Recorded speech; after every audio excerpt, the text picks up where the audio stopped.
Hi hello ಎಲ್ರಿಗೂ ನಮಸ್ಕಾರ. ನೀವು ನೋಡ್ತಾ ಇದ್ದೀರಾ ಕನ್ನಡ ಫಿಲ್ಮಾಲಜಿ. ನಾನು ನಿಮ್ಮ ವಿಶೇಷ್. ಸೊ ಈಗ ಎಲ್ಲಿ ನೋಡಿದ್ರೆ ಎಲ್ಲ ಕಡೆ ಕಾಂತಾರ ಕಾಂತಾರ ಕಾಂತಾರ. ಸೊ ಅದ್ರದ್ದೇ ಫುಲ್ ವೈಬ್ ಇದೆ. ಸೊ ಕಾಂತಾರ ಚಿತ್ರದಲ್ಲೇ ಒಂದು ಸುಂಗಿ ಅನ್ನೋ ಪಾತ್ರ ಮುಖಾಂತರ ನಮ್ನೆಲ್ಲರೂ ರಂಜಿಸಿರೋ ರಮಿಕಾ ಅವ್ರನ್ನ ನಮ್ಮ ಕಾರ್ಯಕ್ರಮದಲ್ಲಿದೆ. ಬನ್ನಿ ಅವ್ರನ್ನ ಸ್ವಾಗತ ಮಾಡೋಣ. ರಮಿಕಾ ಅವರೇ, ಕಾರ್ಯಕ್ರಮಕ್ಕೆ ಸ್ವಾಗತ. Thank you so much. ಹೇಗಿದ್ದೀರಾ? ಚೆನ್ನಾಗಿದ್ದೀನಿ, ನೀವು ಹೇಗಿದ್ದೀರಾ? Super and congratulations. First one of the pan India, pan world ಅಂತಾನೆ ಹೇಳ್ಬೋದು. ಎಲ್ಲಾ ಕಡೆ ಅಬ್ಬರಿಸ್ತಿರುವಂತ ಕಾಂತಾರ ಒಂದು ಪ್ರಾಜೆಕ್ಟ್ ಅಲ್ಲಿ ನೀವು ಒಂದು ಪಾರ್ಟ್ ಆಗಿದ್ದೀರಾ. ಸೊ ಹೇಗೆ ಅನಿಸ್ತದೆ, ಹೇಗಿದೆ ರೆಸ್ಪಾನ್ಸ್? ಎಸ್, ನೀವು ಹೇಳ್ದಂಗೆ ಇಂಥ ಒಂದು ಅದ್ಭುತವಾಗಿರೋ ಸಿನಿಮಾದಲ್ಲಿ ನಾನು ಒಬ್ಬ ಪಾತ್ರಧಾರಿ ಅಂತ ಹೇಳ್ಕೊಳ್ಳೋದಕ್ಕೆ ತುಂಬ ಖುಷಿ ಇದೆ. ಈಗಿನ ಮುಂಚೆ ಸುಮಾರು ಒಂದು 4 ಸಿನಿಮಾದಲ್ಲಿ ಪಾತ್ರಗಳು ಮಾಡಿದ್ದೀನಿ. ಬಟ್ ಇದರಲ್ಲಿ ವಿಶೇಷವಾಗಿ ಒಂದಿಷ್ಟು ಚಿಕ್ಕ ಪಾರ್ಟ್ ಇದ್ರೂ ತುಂಬ ಖುಷಿ ಕೊಟ್ಟಿದೆ. ಅಂದರೆ ಒಳ್ಳೆ ರೆಸ್ಪಾನ್ಸ್ ಬರ್ತಿದೆ. ಡೇ 1ಇಂದನೂ ಒಳ್ಳೆ ರೆಸ್ಪಾನ್ಸ್ ಬರ್ತಿದೆ. ದಿನಕ್ಕೆ 10 ಜನನೋ 20 ಜನನೋ ಮೆಸೇಜೋ ಕಾಲೋ ಅದೆಲ್ಲ ತುಂಬ ಪ್ರತಿ ಟೈಮಲ್ಲೂ ನಾವು ಇಷ್ಟು ವರ್ಷ ಮಾಡಿದ ಸ್ಟ್ರಗಲ್ಸ್ಗೆ ಏನೋ ಪ್ರತಿದಿನನೂ ಅದು ಏನಂತಾರೆ ನಮ್ಗೆ ಅಪ್ರಿಸಿಯೇಷನ್ ಸಿಗ್ತಿರೋದ್ರಿಂದ ಎಸ್ ಇಟ್ಸ್ ಒಂಥರ ಗುಡ್ ಫೀಲ್ ಆಗ್ತಾ ಇದೆ. ನಿಮ್ ಬಗ್ಗೆ ನಮ್ಮ ಆಡಿಯನ್ಸ್ಗೆ ಒಂದು ಕಿರಿ ಪರಿಚಯ ಕೊಡೋದಾದ್ರೆ? ಹಿನ್ನೆಲೆ. ನನ್ನ ಹೆಸರು ರಮಿಕಾ ಅಂತ. ನಾನು ಮೂಲತಃ ಮೈಸೂರಿನವಳು. ನಾನು ನನ್ನ ಸ್ಕೂಲಿಗೆ ಮುಗ್ದಿದ ತಕ್ಷಣ ನಾನು ಬಣ್ಣ ಅಭಿನಯ ರಂಗಶಾಲೆಯಲ್ಲಿ ನಾನು ಡಿಪ್ಲೊಮೊ ಇನ್ ಥಿಯೇಟರ್ ಮುಗಿಸ್ದೆ 1 ವರ್ಷ. ಅಲ್ಲಿಂದ ಶುರುವಾಗಿದ್ದು ನನ್ನ ಥಿಯೇಟರ್ ಜರ್ನಿ. ಅದಾದ್ಮೇಲೆ ಸುಮಾರು ವರ್ಕ್ಶಾಪ್ಸ್ ಎಲ್ಲ ಮಾಡಿದೆ. ಹುಲಿಗಪ್ಪ ಕಟ್ಟಿಮನೆಯವ್ರದ್ದು ರಂಗಾಯಣ ವರ್ಕ್ಶಾಪ್ ಮಾಡಿದೆ. ಲಕ್ಷ್ಮಣ್ KP ಅವ್ರದ್ದು ಸಿಂಗಾಪುರ್ ವರ್ಕ್ಶಾಪ್ ಮಾಡಿದೆ. ಹಿಂಗೆ ಸುಮಾರು ವರ್ಕ್ಶಾಪ್ಸ್ ಮಾಡ್ತಾ ಬಂದೆ, 6 ತಿಂಗಳು ವರ್ಷ ಅಂತ ಅನ್ಕೊಂಡು. ಮತ್ತೆ ನಾನು ಸ್ಟಡೀಸ್ ಮಾಡ್ತಾ ಇದ್ರು. ನಾನು ಸ್ಯಾಟರ್ಡೆ ಸಂಡೇ ಮಾತ್ರ ಥಿಯೇಟರ್ ಮಾಡೋದು, ಈ ಥರದ್ದೆಲ್ಲ ಮಾಡ್ತಾ ಇದ್ದೆ ನಾನು. ಸೊ ಎಲ್ಲೂ ನನಗೆ ಇದು ಬ್ರೇಕ್ ಅಂತ ನನಗೆಲ್ಲೂ ಆಗಿಲ್ಲ. ಕಾಲೇಜ್ ಇದ್ರೂ ಸಹ ಸತತವಾಗಿ ನಾನು ರಂಗಭೂಮಿನಲ್ಲಿ ತೊಡಗಿಸ್ಕೊಂಡು ಬಂದಿದ್ದೀನಿ. ಸುಮಾರು ಹಲವಾರು ಬೇರೆ ಬೇರೆ ಟೀಮ್ಸಲ್ಲಿ ಕೆಲಸ ಮಾಡಿದ್ದೀನಿ. ಒನ್ಸ್ ನನ್ನ BCom ಮುಗ್ದಿದ ತಕ್ಷಣ ಎಸ್ ಕಂಪ್ಲೀಟಾಗಿ ನಾನು ಇದರಲ್ಲೇ ಇರಬೇಕು ಅಂತ ಡಬ್ಬಿಂಗ್ ಆರ್ಟಿಸ್ಟ್ ಆಗಿ ಮತ್ತು ಥಿಯೇಟ್ರಲ್ಲಿ ಆ್ಯಕ್ಟ್ ಮಾಡ್ತಾ ಹಾಡ್ತಾ ಜೊತೆಗೆ ಸಿನಿಮಾಗಳಲ್ಲಿ ಪ್ರಯತ್ನ ಮಾಡ್ತಾ ಇದ್ದೀನಿ. ಸೊ ಇದು ನನ್ನ ಪ್ಯಾಷನ್, ಜೊತೆಗೆ ಅದು ಪ್ರೊಫೆಷನ್ ಕೂಡ. ಓಕೆ, ಕಾಂತಾರ ಫಸ್ಟ್ ಹಳೆ ಕಾಂತಾರ ರಿಲೀಸ್ ಆದಾಗ ಸೊ ಅವರು ಜಸ್ಟ್ ಒಂದು ಹಿಂಟ್ ಆಗ ಕಾಂತಾರ ಒಂದು ದಂತಕಥೆ ಚಾಪ್ಟರ್ 1 ಅಂತ ಬಿಟ್ಟಿದ್ರು. ಬಟ್ ಯಾವಾಗ ಇದು ಹ್ಯೂಜ್ ಸಕ್ಸಸ್ ಆಯ್ತು, ಸೊ ಮಾಡ್ಲೇಬೇಕು ಅಂತ ಫಿಕ್ಸ್ ಆಗಿ ಮಾಡಿದ್ರು. ಸೊ ಕ್ಯಾಸ್ಟಿಂಗ್ ಎಲ್ರಿಗೂ ಬಂದಂಗೆ ನಿಮ್ಗೂ ಹಂಗೆ ಬಂದಿರುತ್ತೆ ಅನ್ಕೊಂತೀನಿ ಕ್ಯಾಸ್ಟಿಂಗ್ ಕಾಲ್. ಸೊ ಕ್ಯಾಸ್ಟಿಂಗ್ ಕಾಲ್ ಬಂದ್ಮೇಲೆ ಹೇಗೆ ನೀವು ಆ ಟೀಮ್ಗೆ ಅಪ್ರೋಚ್ ಮಾಡಿದ್ರಿ, ಹೆಂಗೆ ಅವ್ರು ನಿಮ್ಗೆ ಕನೆಕ್ಟ್ ಮಾಡಿದ್ರು? ನಾನು ದಕ್ಲಕಥಾ ದೇವಿ ಕಾವ್ಯ ಅಂತ ಒಂದು ನಾಟಕ ಮಾಡ್ತಾ ಇದ್ದೆ. ಆ ಟೈಮ್ ಪ್ರಾಸೆಸ್ಸಲ್ಲಿ ಹಿಂಗೆ ಒಂದು ಲಿಂಕ್ ಬಿಟ್ರು. ಆವಾಗ ಸರಿ ನನ್ನ ಟೀಮ್ ಅವರು ಟ್ರೈ ಮಾಡ್ತಾ ಇದ್ರು. ಸರಿ ನಾನು ಟ್ರೈ ಮಾಡೋಣ ಅಂತ ಮಾಡಿದೆ ಅದನ್ನು. ಸೊ ಆ ಲಿಂಕ್ ಓಪನ್ ಮಾಡಿ ನೋಡಿದಾಗ ತುಂಬ ಕಾಂಪ್ಲಿಕೇಟೆಡ್ ಅನಿಸ್ಬಿಡ್ತು. ಅಲ್ಲಿ ಒಂದೆಷ್ಟು ಕ್ವೆಶನ್ಸ್ ಇದೆ, ಅದಕ್ಕೆಲ್ಲ ಆನ್ಸರ್ ಮಾಡ್ತಾ 3 ಸತಿ ಫೇಲ್ ಆಗಿದ್ದೀನಿ. ನಾನು ಅಪ್ಲಿಕೇಶನ್ ಪ್ರಾಸೆಸ್ನ ಫಿಲ್ ಮಾಡಿ ಸಬ್ಮಿಟ್ ಮಾಡೋದಕ್ಕೆ ಫೇಲ್ಡ್ ಅಂತ. ಶೇಟ್ ಹೋಗ್ಲಿ ಬಿಡು. ನಾನು in last date for the submission ಅಂದಾಗ ಸರಿ ಸ್ವಲ್ಪ ಕಾಮಾಗಿ ಕೂತ್ಕೊಂಡು ಅಪ್ಲಿಕೇಶನ್ ಪ್ರಾಸೆಸ್ ಎಲ್ಲ ಫಿಲ್ ಮಾಡಿದೆ. ನನಗೆ ಆ ಪ್ರಾಸೆಸ್ಸಲ್ಲಿ ಅನ್ನಿಸ್ತು ಇವ್ರು ಯಾಕೆ ಇಷ್ಟೊಂದು ಪ್ರಶ್ನೆ ಎಲ್ಲ ಇಟ್ಟಿದ್ದಾರೆ ಅಂತ. ಸೊ ಒಂದು ಕಲಿಕೆ ಏನಂದರೆ ಆ ಅಪ್ಲಿಕೇಶನ್ ಪ್ರಾಸೆಸ್ಸಲ್ಲಿ ಫಿಲ್ ಮಾಡೋದು ಕೂಡ ಇಟ್ಸ್ ನಿಮ್ಮ ಪೇಷನ್ಸ್, ನಿಮ್ಮ ಡೆಡಿಕೇಶನ್, ಎಷ್ಟು ತಾಳ್ಮೆಯಿಂದ ಮಾಡ್ತಾ ಇದ್ದೀರಾ, ಫೋಕಸ್ಡ್ ಆಗಿದ್ದೀರಾ ಅಂತ ಅಲ್ಲೂ ನಮ್ಮನ್ನು ನಾವು ಎಚ್ಚೆತ್ಕೊಂಡು ಸಬ್ಮಿಟ್ ಮಾಡೋ ಥರ ಇತ್ತು. ಸೊ ಅಲ್ಲಿಂದ ಶುರುವಾಗಿದ್ದು. ನಾನು ಲಿಂಕ್ ಸಬ್ಮಿಟ್ ಮಾಡಿದೆ. ಆ ಲಿಂಕ್ ಆದಮೇಲೆ ಕಂಠೀರವ ಸ್ಟುಡಿಯೋದಲ್ಲಿ ಆಡಿಷನ್ ಇತ್ತು. ಅದಾದಮೇಲೆ ಸಪ್ರೇಟಾಗಿ ಕೂಡ ಅವರು ಕಾಂತಾರ ಟೀಮ್ ಅವರು ಈ ಟೀಮ್ಸ್ನ ಹುಡುಕ್ತಾ ಇದ್ರು, ನಾಟಕದ ತಂಡಗಳನ್ನ ಹುಡುಕ್ತಾ ಇದ್ರು. ಅಂದರೆ ಅವರ ಒಂದು ಟ್ರೈಬಲ್ ಇರೋರಿಗೆ ಆ ಥರ ಟ್ರೈಬಲ್ ಇರೋ ನಾಟಕಗಳು ಯಾವುದಾಗ್ತಿದೆ ಅಂತ ಆಗ್ತಾ ಇತ್ತು. ಆ ಟೈಮಲ್ಲಿ ಅಲ್ಲೊಬ್ರು ನನಗೆ ಗೊತ್ತಿರೋರು ಅಂತ ಹೇಳೋಕ್ಕಾಗಲ್ಲ, ಯಾವಾಗಲೂ ಒಂದ್ಸತಿ ಪರಿಚಯ ಇರೋರು ನಮ್ಮ ಫೋಟೋ ನೋಡಿದ್ರು ದಕ್ಲಕಥಾ ಟೀಮ್ದು. ಅವಾಗ ಅವ್ರು ಏನೋ ತೋರಿಸಿದ್ರಂತೆ ಅಣ್ಣಂಗೆ. ಅವಾಗ ಈ ಟೀಮ್ನ ಕರೆಸಿ ಅಂತ ಹೇಳಿದಾಗ ನಮ್ಮ ದಕ್ಲಕಥಾ ಇಡೀ ಟೀಮ್ನು ಕರೆಸಿದ್ರು. ಅಪಾರ್ಟ್ ಫ್ರಮ್ ನನ್ನ ಸೋಲೋ ಆಡಿಷನ್ ಬಿಟ್ಟು ದಕ್ಲಕಥಾ ಇಡೀ ಟೀಮ್ 5 ಜನ ಹೋಗಿದ್ವಿ ಕುಂದಾಪುರಕ್ಕೆ. ಅಲ್ಲಿ ಯಾರು ಸೆಲೆಕ್ಟ್ ಆಗ್ತಾರೆ ಬಿಡ್ತಾರೆ ಗೊತ್ತಿಲ್ಲ. ಅಲ್ಲೂ ಈಚ್ ಇಂಡಿವಿಜುವಲ್ ಆಡಿಷನ್ ಮಾಡಿದ್ರು. ನಾವು ದಕ್ಲಕಥಾ ಸೀನ್ ಒಂದು ಪ್ರೆಸೆಂಟ್ ಮಾಡಿದ್ವಿ ಅಲ್ಲಿ. ಗುರು ಸರ್ ನಮ್ಗೆ ಆಡಿಷನ್ ತಗೊಂಡಿದ್ದು. ಸೂ ಫ್ರಮ್ ಸೋನಲ್ಲಿ ಯಾರು ಇವಾಗ ರವಿ ಅಣ್ಣ ಅಂತ ಇದ್ದಾರೆ, ಅವ್ರು ನಮಗೆ ಆಡಿಷನ್ ತಗೊಂಡಿದ್ದು. ಸೊ ಟೀಮ್ ಕೂಡ ಹೋಗಿ ನನಗೆ ಥಿಯೇಟ್ರಿಂದ ಕೂಡ ಅದು ಆಡಿಷನ್ ಸಿಕ್ಕಿರೋದು ಹೌದು, ಮತ್ತು ನಾನು ಇಂಡಿವಿಜುವಲ್ ಆಗಿ ಅಪ್ಲೈ ಮಾಡಿರೋದು ಹೌದು. ಸೊ ಹಿಂಗೆ ಆಡಿಷನ್ ಪ್ರಾಸೆಸ್ ಆಗಿದ್ದು. ಮತ್ತೆ ಹೇಳಬೇಕಂದ್ರೆ ಯೂಶಲಿ ಆಡಿಷನ್ ಅದಾದ್ಮೇಲೆ ಕಂಠೀರವದಲ್ಲಿ ಒಂದ್ಸತಿ, ಆದ್ಮೇಲೆ ಡೈರೆಕ್ಟಾಗಿ ಕುಂದಾಪುರಕ್ಕೆ ಕರ್ಸ್ಕೊಂಡಿದ್ರು. ಬಟ್ ಆದ್ಮೇಲೆ ಟೀಮ್ ಜೊತೆಗೂ ಕುಂದಾಪುರಕ್ಕೆ ಹೋಗಿದ್ವಿ. ಒಂದು 3 ರಿಂದ 4 ಸತಿ ಆಡಿಷನ್ಗೆ ಅಂತ ಹೋಗಿದ್ವಿ ನಾವು ಕುಂದಾಪುರಕ್ಕೆ. ನನಗೆ ಬೇಸಿಕಲಿ ಆಡಿಷನ್ಸ್ ಕೊಟ್ಟು ಆಡಿಷನ್ಸ್ ಮೇಲೆ ನಂಬಿಕೆ ಹೋಗಿದೆ. ಹೌದು. ಖಂಡಿತವಾಗ್ಲೂ ನಂಬಿಕೆ ಹೋಗಿದೆ. ನಾನು ಇದನ್ನ ಪ್ರಯತ್ನ ಪಟ್ಟಿದ್ದು ಕೂಡ ಇದೊಂದು ದೊಡ್ಡ ಪ್ರೊಡಕ್ಷನ್ನು, ಒಂದು ದೊಡ್ಡ ಪ್ರೊಡಕ್ಷನಲ್ಲಿ ನನಗೊಂದು ಎಕ್ಸ್ಪೀರಿಯನ್ಸ್ ಆಗಬೇಕು, ಅದೊಂದು ನೋಡೋಣ, ಇದು ಎಲ್ಲವೂ ಬೇರೆ, ಇವಾಗ ಇದೊಂದು ಬೇರೆ ಅಂತ ತಿರ್ಗಾ ಮತ್ತೆ ಮೋಟಿವೇಟ್ ನಾನೇ ಹಾಕ್ಕೊಂಡು ಆಡಿಷನ್ಗೆ ಟ್ರೈ ಮಾಡಿದ್ದು. ಬಟ್ ಎಸ್, ಅಲ್ಲೂ ಕೂಡ ಇಂಡಿವಿಜುವಲ್ ನಮ್ಮ ಟೀಮಲ್ಲಿ 5 ಜನ ಪಾತ್ರಧಾರಿಗಳಿದ್ದು, ಅದರಲ್ಲಿ ನಾನು ಮತ್ತೆ ಬಿಂದು ಮೇಡಮ್ ಅವರು, ಹೌದು ನೀನಾಸಮ್, ಇಬ್ರಿಗೆ ಈ ಕ್ಯಾರೆಕ್ಟರೈಸೇಷನ್ ಸಿಕ್ಕಿದೆ ಪುಣ್ಯಕ್ಕೆ. ಸೊ ಅಲ್ಲಿಂದ ಇನ್ನೂ ಒಂದ್ಸತಿ ಸೋಲೋ ಆಡಿಷನ್ ಮಾಡಿದ್ರು ಅವರು. ಅದೇ ಅವ್ರದ್ದು ಮುಂಚಿನ ಡೈಲಾಗ್, ಕಾಂತಾರ ಡೈಲಾಗ್, ಲೀಲನ್ ಡೈಲಾಗ್ ಎಲ್ಲ ಕೊಟ್ಟಿದ್ರು. ನನಗೆ ಸ್ವಲ್ಪ ಭಾಷೆ ಕಷ್ಟ ಆಯಿತು ಮಾತಾಡೋದಕ್ಕೆ, ಬಟ್ ಚೆನ್ನಾಗಿ ಅನ್ನಿಸ್ತು. ಅದಾದ್ಮೇಲಿಂದ ಕನ್ಫರ್ಮೇಷನ್ ಇಲ್ಲ ನಾನು ಹೋದ್ಮೇಲೂ. ಯಾವಾಗ ಒಂದ್ಸತಿ ಲುಕ್ ಟೆಸ್ಟ್ ಕರೆದ್ರು ಅವಾಗ ಸ್ವಲ್ಪ ಹೋಪ್ಸ್ ಜಾಸ್ತಿ ಆಯಿತು. ಇದು 200% ಕೊಡ್ಬೇಕಿದೇನೋ ಆಗುತ್ತೆ ಅಂತ. ನಾನು ಅವಾಗ ಇನ್ನೇನಿದ್ರು yes I have to do it ಅಂತ ಅನ್ಕೊಂಡು ಸ್ಟೆಪ್ ಇನ್ ಮಾಡಿದ್ದು. ಕಾಂತಾರ ಶೂಟಿಂಗ್ ಅಂತ ತಗೊಂಡಾಗ ಸೊ ಯಾವಾಗಿಂದ ಶುರು ಆಗಿದ್ದು ನಿಮ್ಮ ಶೆಡ್ಯೂಲ್ ಎಲ್ಲ? 2 ವರ್ಷದ ಮುಂಚೆ ಇದೆಲ್ಲ ಪ್ರಾಸೆಸ್ ಆದಮೇಲೆ, ಮೋಸ್ಟ್ಲಿ ಲಾಸ್ಟ್ ಇಯರ್ ಎಲ್ಲ, ಅದಕ್ಕೆ 2023 ನಲ್ಲಿ ಶುರು ಆಗಿದ್ದು. ಸೊ ಇಲ್ಲಿ ನಮಗೆ ತುಂಬಾ ಚಂದ ಅಂತ ಅನ್ಸಿದ್ದು, ನಮ್ಗೆ ಇವ್ರು ಕೊಟ್ಟಿದ್ದು ಒಂದು ಥಿಯೇಟರ್ ವರ್ಕ್ಶಾಪ್, ಕಂಪ್ಲೀಟ್ ಆಗಿ ಕಲರಿ ಎಲ್ಲ ನಮಗೆ ಒಂದು ಆಲ್ಮೋಸ್ಟ್ 2 months ಎಲ್ಲ ಕಲರಿ ಮಾಡಿಸಿದ್ದಾರೆ. ಅದ್ರ ಜೊತೆಗೆ ಇದು ವಾರಿಯರ್ ವುಮೆನ್ಸ್ ಅಂತ ನಮ್ಗೆ ಇಲ್ಲಿ ಕ್ಯಾರೆಕ್ಟರೈಸೇಷನ್ ಆಗಿದ್ದು. ಅಂದ್ರೆ ಒಂದು ಟೀಮ್ ಇರುತ್ತೆ, ಆ ಗ್ಯಾಂಗಲ್ ಒಂದು 5 ಜನನೋ 8 ಜನನೋ ವುಮೆನ್ ವಾರಿಯರ್ಸ್ ಅಂತ ಇರ್ತಾರೆ. ಕಂಪ್ಲೀಟ್ಲಿ ಇದು ಫೈಟಿಂಗ್ ಸೀಕ್ವೆನ್ಸು, ಮತ್ತು ಕಂಪ್ಲೀಟ್ಲಿ ಇದು ಹಿಸ್ಟ್ರಿ ಬಗ್ಗೆ ಇರೋದ್ರಿಂದ ವಾರಿಯರ್ ವುಮೆನ್ಸ್ ಅಂತ ನಮಗೆ ಸೆಲೆಕ್ಟ್ ಮಾಡಿದ್ದು. ಆ ವಾರಿಯರ್ ವುಮೆನ್ಸ್ಗೆ ಆಬ್ವಿಯಸ್ಲಿ ಫಿಸಿಕಲ್ ಅಪಿಯರೆನ್ಸು ಜೊತೆಗೆ ಫಿಸಿಕಲ್ ಕೇಪಬಿಲಿಟಿ, ಆ ಸ್ಕಿಲ್ಸ್ ಎಲ್ಲ ತುಂಬಾ ಇಂಪಾರ್ಟೆಂಟ್ ಆಗಿರೋದ್ರಿಂದ ಫಿಸಿಕಲಿ ಅವರು ಎಷ್ಟು ಸಾಧ್ಯ ಆಗುತ್ತೆ ಅಷ್ಟು ಆಡಿಷನಲ್ಲಿ ಮಾಡಿದ್ರು. ಎಸ್, ದೇ ಆರ್ ಕೇಪಬಲ್ ಅಂತ ಅನ್ಸದ್ಮೇಲೆ ಅವರು ತಗೊಂಡು ಅವ್ರು ಏನೆಲ್ಲ ಟ್ರೈನಿಂಗ್ ಮಾಡಬೇಕು ಅದೆಲ್ಲ ಮಾಡಿದ್ರು. ನಮಗೆ ಫೈಟಿಂಗ್ ಅಂದ್ರೆ ಏನಂತ ಗೊತ್ತಿಲ್ಲ. ಯೂಶಲಿ ನಾವೊಂದು ಫ್ರೆಂಡ್ ರೋಲು ಅಥವಾ ಒಂದು ಶಾರ್ಟ್ ಮೂವಿನಲ್ಲಿ ಹೀರೋಯಿನ್ ರೋಲು, ಈ ಥರ ಬಬ್ಲಿ ಕ್ಯಾರೆಕ್ಟರ್ಸ್ ಮಾಡಿರ್ತೀವಿ. ಫೈಟಿಂಗ್ ಸೀಕ್ವೆನ್ಸ್ ಹೊಡೆಯೋದು ಮಾಡೋದು ಈ ಥರದ್ದೆಲ್ಲ ಆಗಿರಲಿಲ್ಲ. ಬಟ್ ಇದೆಲ್ಲ ಒಂದು ಫೈಟಿಂಗ್ ಎಕ್ಸ್ಪೀರಿಯನ್ಸ್, ಆ ಒಂದು ಎಸ್ಕೇಪ್ ಅಂದ್ರೆ ಏನು, ಕಿಕ್ ಅಂದ್ರೆ ಏನು, ಈ ಥರದ್ದೆಲ್ಲ ನಮಗೆ ಗೊತ್ತಿರಲಿಲ್ಲ. ವರ್ಡ್ ಯೂಸ್ ಮಾಡೋಕ್ಕೂ ಗೊತ್ತಿರಲಿಲ್ಲ. ಅಲ್ಲೋಗಿ ಫೈಟಿಂಗ್ ಒಂದಿಷ್ಟು ಕ್ಲಾಸಸ್ ಆಗಿತ್ತು ನಮಗೆ. ಅದಕ್ಕೆ ಮಿಥುನ್ ಮಾಸ್ಟರ್ಸ್ ಅಂತ ಇನ್ನು ಬೇರೆಯವರೆಲ್ಲ ನಮಗೆ ಟ್ರೈನ್ ಮಾಡಿದ್ದಾರೆ. ಮತ್ತು ಈ ರೋಪ್ ಶಾರ್ಟ್ಸ್ಗೆಲ್ಲಗೂ ನಮಗೆ ಚೆನ್ನಾಗಿ ಅನ್ನಿಸ್ತಾ ಇತ್ತು ಅದು. ಬಟ್ ಅದು ಒಂದ್ಸತಿ ನಾವು ರಿಹರ್ಸಲ್ ಮಾಡಿದಾಗಲೇ ನನಗನ್ಸಿದ್ದು, ನಾನು ಫೈಟಿಂಗ್ ಸೀನ್ಸ್ ಮುಂಚೆ ಸಿನಿಮಾದಲ್ಲಿ ನೋಡ್ತಾನೆ ಇರಲಿಲ್ಲ. ಅದೇನೋ ಅಷ್ಟು ಇಂಟ್ರೆಸ್ಟ್. ಕಾಂತಾರ ಮೂವಿಲಿ ಎಷ್ಟು ಫೈಟ್ ಸೀಕ್ವೆನ್ಸ್ ಅಲ್ಲಿ ಇದ್ದೀರಾ? ನಾನು 2 ಫೈಟ್ ಸೀಕ್ವೆನ್ಸ್ ಅಲ್ಲಿ ಇದ್ದೀನಿ. ಒಂದು ಇಂಟ್ರೊಡಕ್ಷನ್ ಸೀನ್ ಅಲ್ಲಿ ಏನಾದ್ರು ಇದ್ರಾ? ಸ್ವಲ್ಪ ತಡ ಆಯ್ತಾ? ಹೌದು, ಆ ಸೀನಲ್ಲಿ ನಾನು ಇರಲಿಲ್ಲ. ಅಂದ್ರೆ ನನ್ಗೆ ಇಂಟ್ರೋ ಬೇರೆ ಇತ್ತು, ನನ್ಗೊಂದು ಡೈಲಾಗ್ ಸೀನ್ ಕೊಟ್ಟಿದ್ರು. ಹಾಗಾಗಿ ಆ ಸೀನಲ್ಲಿ ಇರೋರು ಇಲ್ಲಿ ಇರಂಗಿಲ್ಲ ಅಂತ ಹೇಳಿ ಅದು ಇಂಟ್ರೋನಲ್ಲಿ ಇರಲಿಲ್ಲ. ಸೊ ಅದು ಕತೆಗೆ ರಿಲೇಟೆಡ್ ಆಗಿದ್ರಿಂದ ಇರಲಿಲ್ಲ. ಸೊ ಫೈಟಿಂಗ್ ಅಂದ್ರೇನೆ ನನಗೆ ಹಿಂಗೆಲ್ಲ ಫಾರ್ವರ್ಡ್ ಮಾಡಿ ನೋಡ್ತಾ ಇದ್ದೆ ನಾನು. ಬಟ್ ಇಲ್ಲಿ ಅನ್ನಿಸ್ತಾ ಇತ್ತು ನನಗೊಂದು ರೋಪ್ ಶಾಟ್ ಹಾಕಿ ಎಳೆದಾಗ, ಯಪ್ಪ ಎಷ್ಟು ರಿಸ್ಕ್ ಇದೆಯಲ್ಲ ಇದು ಅಂತ ಅನ್ನಿಸ್ತಾ ಇತ್ತು ನನಗೆ. ನಿಮ್ದು ಇದ್ರಲ್ಲಿ ಪಾತ್ರದ ಹೆಸರೇನು ಹೇಳಿ? ಸುಂಗಿ ಅಂತ. ಸುಂಗಿದು ಏನ್ ರಿಲೇಟ್ ಇದೆ ಅಂದ್ರೆ ಓವರ್ ಆಲ್ ಏನ್ ತೂಕ ಜನಾಂಗಕ್ಕೆ? ಸುಂಗಿ ಇಲ್ಲಿ ಒಂದು ವಾರಿಯರ್ ವುಮೆನ್ ಜೊತೆಗೆ ಅವಳ ಸಂಬಂಧ ಹೇಳಬೇಕಂತ ಅಂದ್ರೆ, ಯಾರು ತ್ಯಾಂಪಜ್ಜ ಅಂತ ಈ ಸಿನಿಮಾದಲ್ಲಿ ಮಾಡಿದ್ದಾರೆ, ಆ ತ್ಯಾಂಪಜ್ಜನ್ ಸೊಸೆ ಕ್ಯಾರೆಕ್ಟರ್ ಮಾಡ್ತೀನಿ ನಾನು ಇದರಲ್ಲಿ. ಪ್ರತಿಮಾ ಮ್ಯಾಮ್ ಅಂತ ಮಾಡಿದ್ದಾರೆ, ಅವ್ರು ನನ್ನ ಅತ್ತೆ ಕ್ಯಾರೆಕ್ಟರ್ ಮಾಡಿದ್ದಾರೆ ಇದರಲ್ಲಿ. ಸೊ ಒಂದು ಫ್ಯಾಮಿಲಿ ಅಂತ ಇದೆ. ಮೇ ಬಿ ಸಿನಿಮಾದಲ್ಲಿ ಅಷ್ಟು ಎಲ್ಲರನ್ನೂ ಇರೋ ಟೈಮ್ ಗ್ಯಾಪಲ್ಲಿ ರಿಜಿಸ್ಟರ್ ಮಾಡೋಕ್ಕಾಗಿಲ್ದೇ ಇರ್ಬೋದು. ಬಟ್ ನಮಗೆ ಕ್ಯಾರೆಕ್ಟರೈಸೇಷನ್ ಅಂತ ಹೇಳಿದಾಗ ನಾನು ಇವರಿಬ್ರಿಗೂ ಸೊಸೆ, ನನಗೆ ಅಂತ ನನ್ನ ಒಬ್ಬ ಗಂಡ ಇರ್ತಾನೆ ಪಾತ್ರಧಾರಿಯಾಗಿ. ಸೊ ಇದು ಹಿಂಗೆ ಕಾಮಿಕ್ ಆಗಿ ಇರುವಂಥ ಫ್ಯಾಮಿಲಿನಲ್ಲಿ ನಾನು ಒಬ್ಳು ಸೊಸೆ. ಇದ್ರ ಜೊತೆಗೆ ಇಡೀ ತಾಂಡದಲ್ಲಿ ಏನಾದರೂ ಆದರೆ, ಯಾರಾದರೂ ಬೇಟೆಗೆ ಅಂತೆಲ್ಲ ಹೋದಾಗ ಹುಡುಗರು ಇಲ್ಲದೆ ಇರೋ ಟೈಮಲ್ಲಿ ಅಥವಾ ತುಂಬ ಅಟ್ಯಾಕಿಂಗ್ ಹುಡುಗಿರು ಏನೂ ಕಡಿಮೆ ಇಲ್ಲ ಆಗಿನ ಟೈಮಲ್ಲಿ, ಅವರು ವಾರಿಯರ್ ಆಗಿ ನಿಂತ್ಕೋತಾ ಇದ್ರು ಫೈಟ್ ಮಾಡೋದಕ್ಕೆ, ಅವ್ರ ಜನಾಂಗಕ್ಕೋ ಅಥವಾ ಅವ್ರ ಕಾಡಿಗೆ ಅಂತ ಬಂದಾಗ ರಕ್ಷಣೆ ಮಾಡೋದಕ್ಕೆ. ಪ್ರತಿಯೊಬ್ರು ಕಾಡ್ ಮನುಷ್ಯರಿಗೆ ಒಂದು ಸ್ಕಿಲ್ಸ್ ಅಂತ ಇರುತ್ತೆ, ಅವ್ರು ಕಲ್ತಿರ್ತಾರೆ ಅದನ್ನ.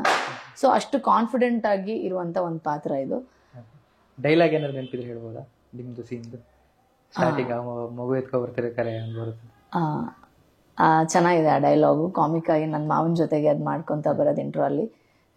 ನೀವು ಹೆದರಿ ಹಾರಿ ಓಡಿದ್ರಲ್ಲ, ನಿಮ್ಮ ಮುಂದೆ ಇದ್ದಿದ್ದು ಹುಲಿಯ ಮುಳ್ಳಂದಿ ಮಾರ್ರೆ ಅಂತ. ನಮ್ಮ ಮಾವ ಒಂದು ಹುಲಿ ನೋಡಿ ಎದ್ರುಕೊಂಡಂಗೆ ಮುಳ್ಳಂದಿನ ನೋಡಿ ಎದ್ರುಕೊಂಡಿರ್ತಾರೆ, ಅದಕ್ಕೆ ಅದೇನು ಹುಲಿನ, ಅದನ್ನ ಮುಳ್ಳಂದಿ, ಅದಕ್ಕೆ ಯಾಕೆ ಹಿಂಗೆ ಎದ್ರುಕೋತೀರಾ ಅಂತ ನಾನು ಕೇಳುವಂತ ಡೈಲಾಗ್ ಅದು.